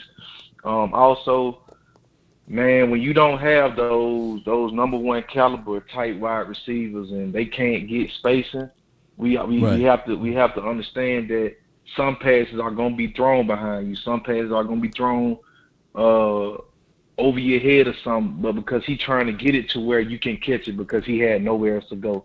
But I would just wish that, Dak can just take that earpiece out his ear next year whenever he come back this year. We looking for a QB. There's a lot of QBs out there, but go Cowboys. I'll holler at you later. Appreciate you, man. Thank you so much for calling in, Cam. All right, man. Last but not least for the 903, you're live. Yeah, how's it going, Law? Hey, going well, man. Marathon show. Everybody out there throwing themselves off a bridge today, I see. Yeah, they are, man. Ooh, they terrible right now, man. Talk to me, man. Man, we just going to have to chalk this up to a 4th preseason game, bro, because that's all it really was, man. Yep. You got to blame the coaching staff for not playing Dak throughout preseason at all. He didn't see a single touch, so he's not going to be in pace with his receivers, period. I mean, it's a shame he broke his thumb. Now we all get to sit behind and watch Cooper Rush do Cooper Rush things. Mm-hmm. And other than that, I mean, we just got to stay strong. I mean, that's it. Just get behind our team, support them, and hope the Joneses eventually decide to sell the team one day. But until then, Cowboy Nation, man. No doubt, man. Appreciate you for calling in, Fal. Yes, sir. Yes, good call from him. He was the last caller of the night, man. Or today now. I've been thinking in night mode. All right, Jones ain't selling the team, though. Goodbye. They ain't selling this team. As a cash cow, man, sure, I wouldn't sell this team. Sure, you making hands over fists. He put in $120 million, something like that, and turned that thing into like $8 billion.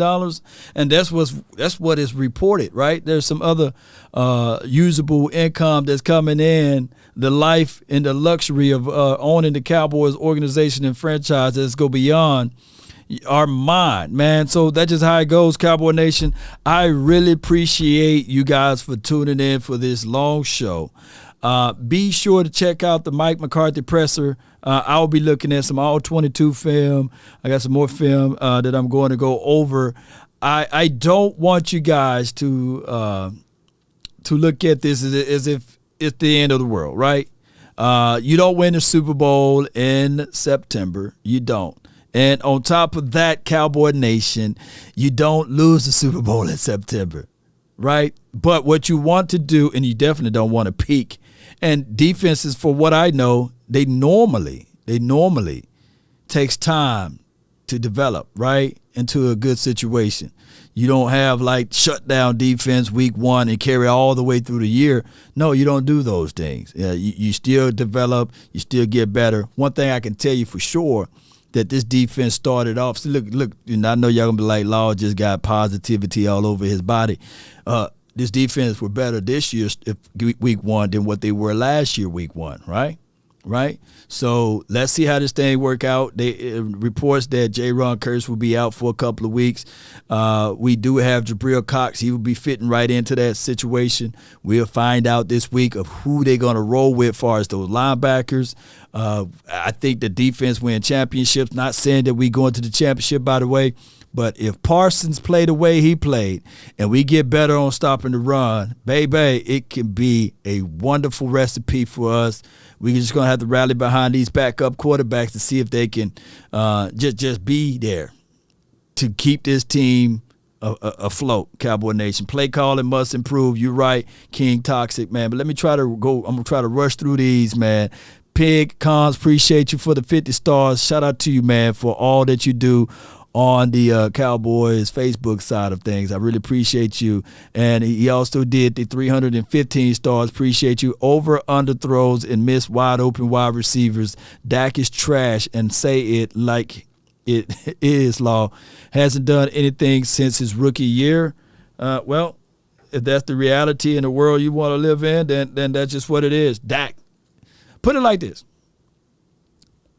Con, what would you want the quarterback to do now, right? Who do you want as your quarterback now for the Cowboys nation? Because at some point we got to look at Dak Prescott for what it is, right? It's his 7th year. A lot of people had high hopes and inspiration for him to make unbelievable strides for this year. Unfortunately, based upon him missing 6 to 7 games or even more, it's not going to happen for the 2022 season. So at this point, they're gonna have to do something else. But we can't get mad at it for right now. We just got to rally behind. The good thing that I like, that for 6 to 7 weeks, we can't call him trash now, right? My guy, 24/7 Cowboy for the $9.99. Thank you for the super chat. He says body language itself. Start of the game, Dak was on the bench with his head in his hands, right? CD no life. Dig was looking tired. We continue what we left off on the field with the Niners. Coach didn't have us ready. This is from my guy, 24/7 Cowboy. That's a fact right there. All right. Shout out to you, Matt Kier. Thank you for subscribing. Appreciate you. We have another one, super chat. Appreciate you so much. He says, thanks for giving us an outlet to vent. Much love. Shout out to you, Michael. Appreciate you so much. I'm trying to go through all of these super chats. Appreciate everybody. Can we not let Tony Pollard be a pass protector? This is from Kenneth. I do agree. You know, at this point, he didn't look good protecting the quarterback at all. All right. And we got Perry Locke. For the $20 donation. I appreciate you so much, Perry Locke. He says, Law, you took it the wrong way. I totally get. I'm a 50-year-old black man. I meant that racism is played. I'm tired of, even though I know that I ain't going nowhere. Death threats is truly crazy for supporting our quarterback. Yeah, it has a situation that come with it. And I've been doing this for a long time. I understand it. But I'm just expressing what I get so that you guys can at least sympathize a little bit from a content creator on how we go through this particular plane of talking about this particular team. But neither here nor there. I'm glad for six to 7 weeks, I don't have to hear that anymore because they're not going to say it, because that issue with Dak Prescott would not even exist because he's not playing. But I appreciate you. Keith Floyd, thank you so much for the super chat. He says, stop it, Parsons. Stop hyping of ball that don't show up. What I saw was Brian Leftwich, a former NFL quarterback, take him out of the game. Blueprint is set. That's for my guy, Keith Floyd. Appreciate you. So Byron Leftwich took Parsons out of the game. Is that what you're saying? Ken Art says Dak is sometimes erratic, but those who say he's not capable are fools.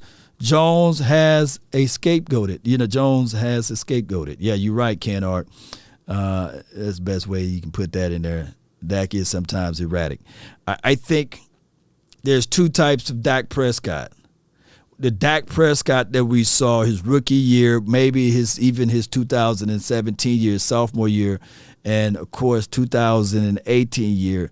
I think that he played with a chip on his shoulder and he wasn't playing safe ball. I think that now Dak Prescott is being overcautious of his throws, and I think that Dak Prescott, I'm not calling him a shell of himself, but I think that Dak Prescott is a guy that's really processing everything too much. Sometimes it's good to throw the interception, not the way he threw the interception, but I'm talking about the type of ball that Cooper Rush threw. And you saw when he first got in there, he dropped back and he threw that thing deep, And I said, yeah, those are things that you would like to see. But here's the thing. Even though the wide receiver had no way of catching that, it would at least make the defense play honest, right? Get them out of some looks, and you would say, hey, if we fool around and play this quarterback would throw it deep, and it can't compromise us. We at least got to see those plays 1 or 2 times in a game. And call it what you say it, Tom Brady at least threw the ball on the opposing side deep, even though Julio Jones didn't come down with the ball, and even though the other wide receiver didn't come down with the ball only one time, and Julio Jones did catch the ball on Anthony Brown, but the other play towards the outside, he didn't come down with the ball because you got to at least open it up. And those plays, when you open it up that way, that at least set up so you can run the ball. It's all about Minecraft at this point. All right, I got my guy, the YouTube critic. Appreciate you for your donation here. He says, I feel like the Cowboys are testing the waters on how things would be without Ezekiel Elliott, especially in pass protection. And that's the thing that only makes sense from there. Yeah, you're right. It appears that they was trying to do that.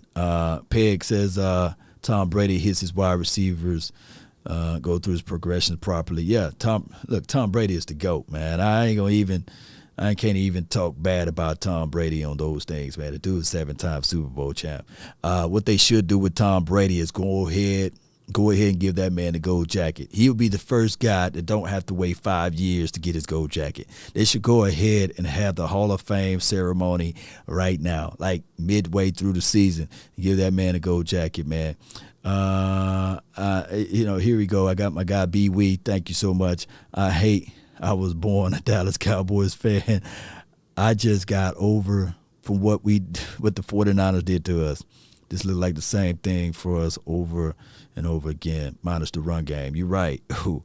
It's troubling, man. But we can't hate who we born into, man. We born into this Cowboys. Chris 214. I bet you, Kellen, like the eggs running. Appreciate you, man. That was 2 hours ago, man. Oh my gosh, man. And another super chat. I'm reading all the super chats, by the way. I appreciate you guys so much, man. I'm trying to get through it.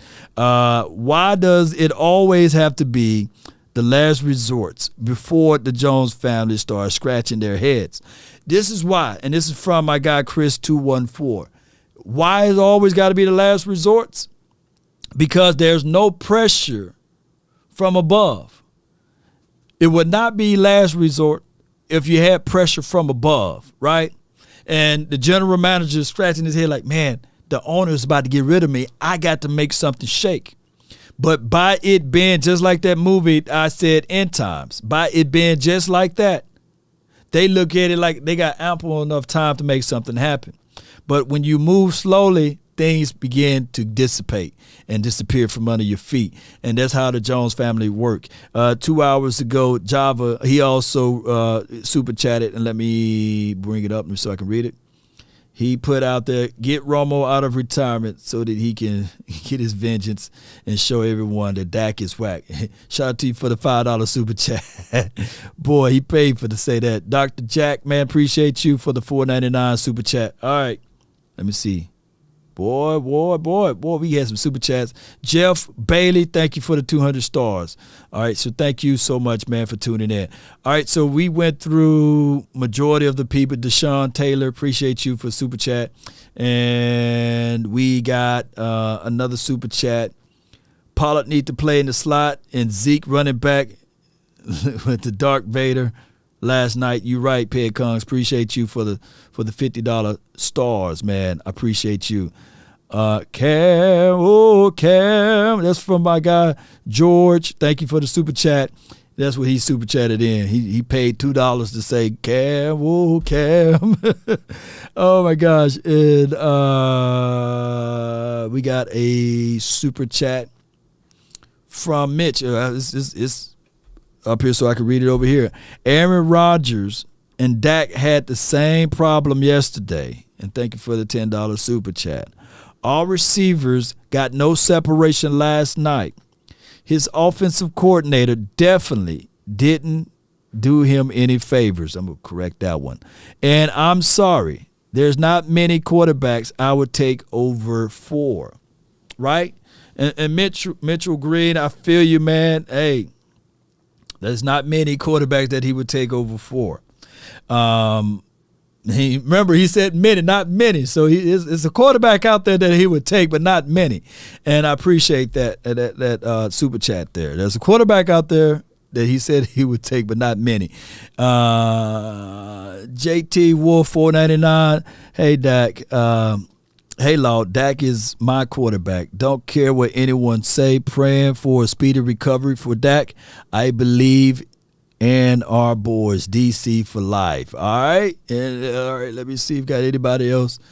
Woo, y'all supported the nation today, baby. I appreciate y'all so much. There will be an event this weekend, this upcoming event, and I get it, right? After a loss, we still going to want to be like, I don't want to hear nothing about Cowboys Experience. I don't want to see the Cowboys. I don't want to touch the Cowboys. I don't want to know who even wear the Cowboys uniform. I don't care about those players. They need to be locked in or what have you. But I come in to tell you guys, we have an event this weekend, and I would like for you guys to still come out. Show up in support. I got my guy OT. He's going to give away a ticket to the Cowboys game. We're going to do the drawings on Wednesday. I'm going to pull the names. We're going to go spin it around, and there will be somebody to win that ticket so that they can come out there to the game to help the Cowboys win. Be loud, be boisterous, just don't throw trash at the players, and let's get this thing going. And how you get entered into the drawings, those who donated, their name will be entered into the drawing. And if you donate through the Cash App as well, your name will be entered into the drawing. You can just hit that link right there. Is LAWS Nation. That's the Cash App support. It gives me a detailed catalog of those who gave. It can be $1. It can be $1 million. It can be what Warren Buffett sent me. Shout out to you, Warren Buffett. If you send me that $1 million, man, I'll be all right. But Warren Buffett, I guess they just got the same type of name. However you do it, your name can be entered in to win. I get it, Cowboy Nation. Nobody want to win more than me. I want us to win. I want to still continue to talk this stuff. But Cowboy Nation, don't fall and stop fighting. I tell you guys all the time, let me leave with this positive words, baby. I got to, man. That's just how it is. I feel you. I've been down before. I told you the story. For 3 months, I was sleeping out of the back of my car, right? Never thought that I would be in this position where I'm at right now, right? The world caving in. The mind, sometimes even your own mind would say, give up, throw in the towel. There's no possible outcome beyond this. But it's that small voice. It's that small voice to tell you to lock in. Stay rooted in. Don't fall short of where you at right now, because everything that you're going through now can be a blessing for you later. That's the testimony. You're going through it. You can't say testimony without the test. And this is what it is. I know for 27 years y'all can say, hey, Lord, we haven't did anything. Why? Keep fighting. The glory is around the corner. Who knows? It can be someone else. Y'all didn't see Dak Prescott do what he did. And I know y'all didn't see Tony Romo coming before he came here. And both of those quarterbacks, yes, they didn't make us get to the Super Bowl, right? But every now and then, things happen. King Toxin said Drew Brees, Phillip Rivers, somebody, right? Go grab him. Maybe that could be the situation. We never know, right? Stay focused and stay locked in, baby. I get it. A lot of people want to fold up like a wallet or a lawn chair. You know, one of the famous motivational speakers, I listened to his tape when I was homeless, right? Basically sleeping out of my car. And I tried to memorize and study. And I said, if he can make it, I know I can make it. I got a PhD mentality, poor, hungry, and determined, right? I turned out pretty good, right? Just got to keep fighting. He put that tape in. He said, you got to be hungry. I'm hungry over here, right? Someone's opinion of you don't have to become your reality. Those are words that he said, and it meant something special to me. When he talked about his childhood and the way his upbringing, right? Slow and couldn't speak right, stutter when he speak. It touched me in a good way. Now look at me, I'm speaking in front of thousands, right? This channel did 2.4 million views last year, right? Well, last month I meant to say. How about that for a cup of coffee? Right? Let's stay focused and stay locked in. Your haters, your detractors, there's never been a statue raised to a critic. Those are words that coming out of Les Brown, and I kind of put it in my mind, right?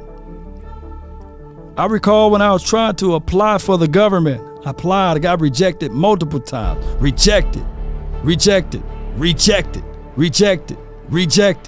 Had to go back in, fix the resume, go back in. I went down there to the VA and I said, look, let me do some volunteer work. Didn't know that when you do volunteer work, you go through the whole process and the procedures, right? To putting your name and your information into the system. Some people ain't willing to work for free. I was hungry. Put it in there and I made it. Got rapid promotions. Now I oversee multiple things, baby. But there's heart and determination. Kind of like what Jim Rowan says, when the end comes for me, let it find me conquering a new mountain, not sliding down an old one. These are life that I'm telling you guys. I could have gave up many of years ago. I could have looked at my outcome and said, these are the situations that I'm in. I'm only pulling from life examples of what happened, Cowboy Nation.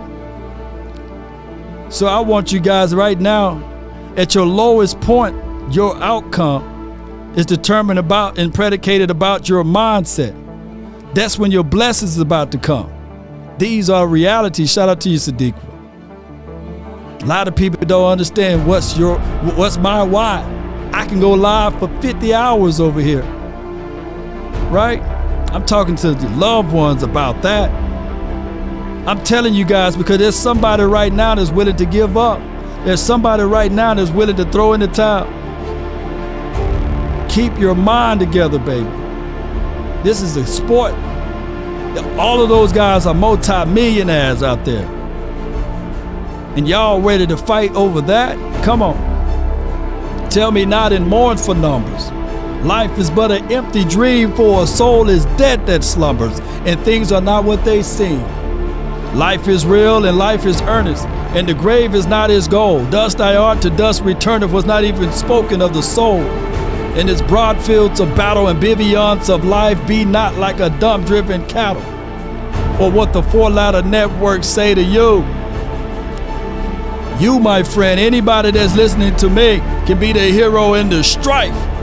Lives of great men all remind us we can live our lives sublime, and departing leave behind us footprints on the mighty sands of time, Cowboy Nation.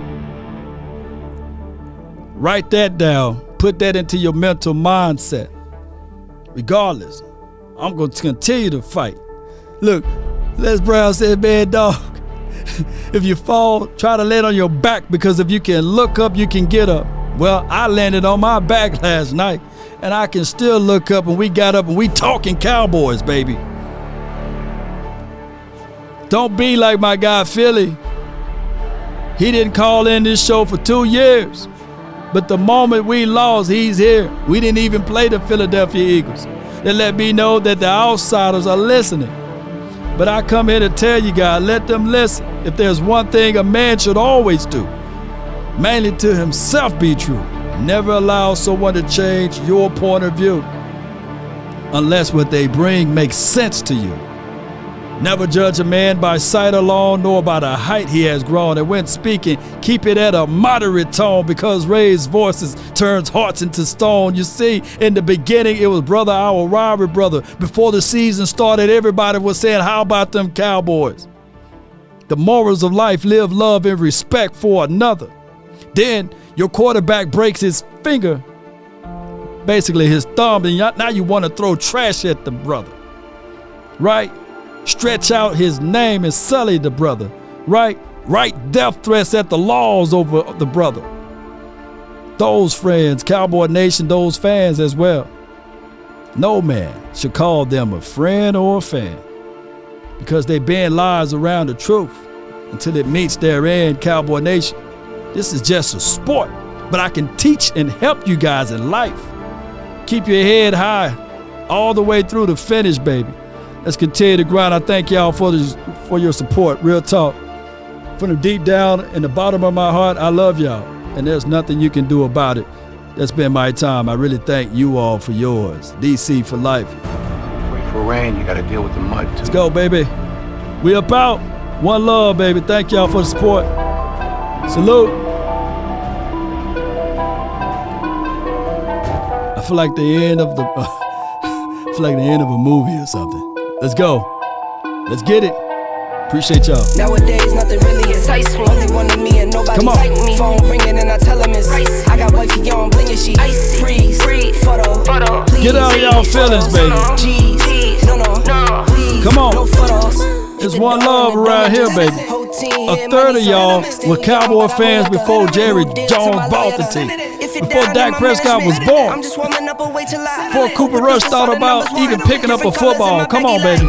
Come on. Talk of the town where you're talking up. Wanna get you a ring and you tough enough. Wanna get you new things with your pockets dull. Run it up. I used to be quiet and out of luck. Now I move up and move humble cause the hate and the jealousy. My mama telling me count up your blessings and run it up. Nowadays nothing really excites me. Only one of me and nobody like me. Phone ringing and I tell him it's ice. I got wifey on bling and let's she get it. Freeze, photo, please. No photos, no, Jeez, no, please. No photos. I keep giving game away.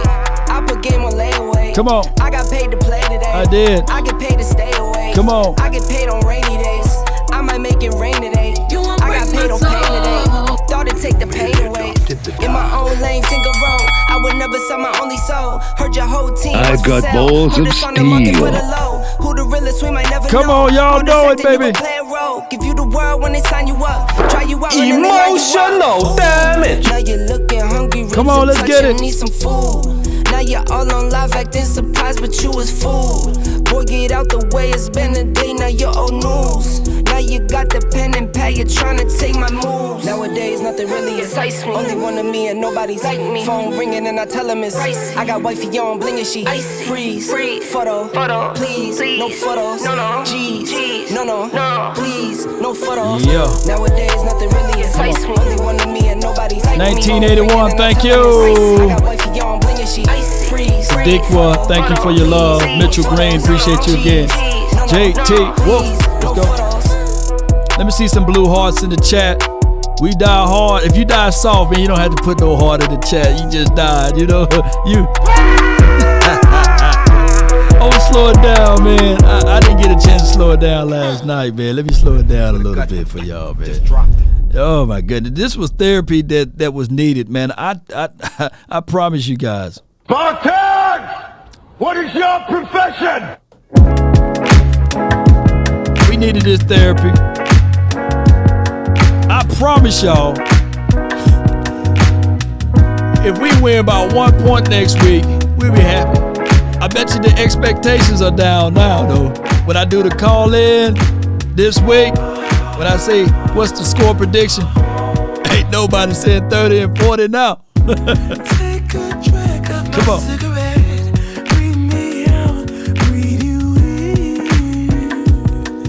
Shout out to you, Davis. And I meant to say that last night, man. If I hurt any one of feelings, charge it to my head, not my heart. I promise you, man, I'm speaking everything raw. And if I misquoted anybody or if I misquote myself or something, man, please understand, man, that I don't mean to demean or belittle anyone. We all one family here. Let's go. Don't let the street lights hit you. Can I be? You won't break my soul. Enemy spotted.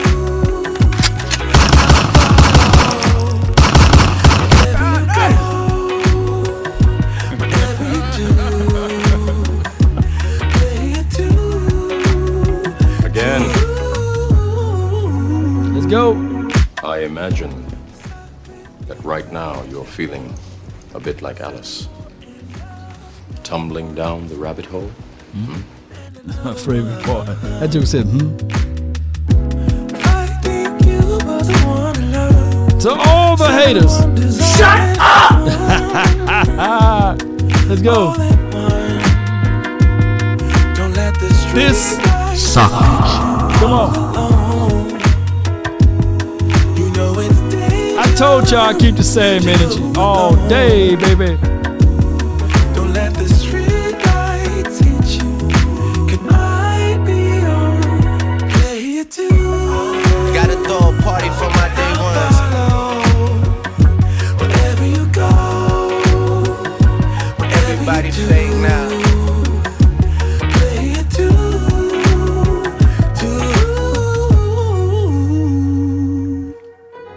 If a paper crane can fly, then forever doesn't feel that far. So far, so far. If a paper crane can fly, then forever doesn't feel that far. So far, so far. If a paper crane can fly, fly on, fly on, fly on, fly on, fly on. No, God! No, God, please, no! No! No! No! You could not live with your own failure.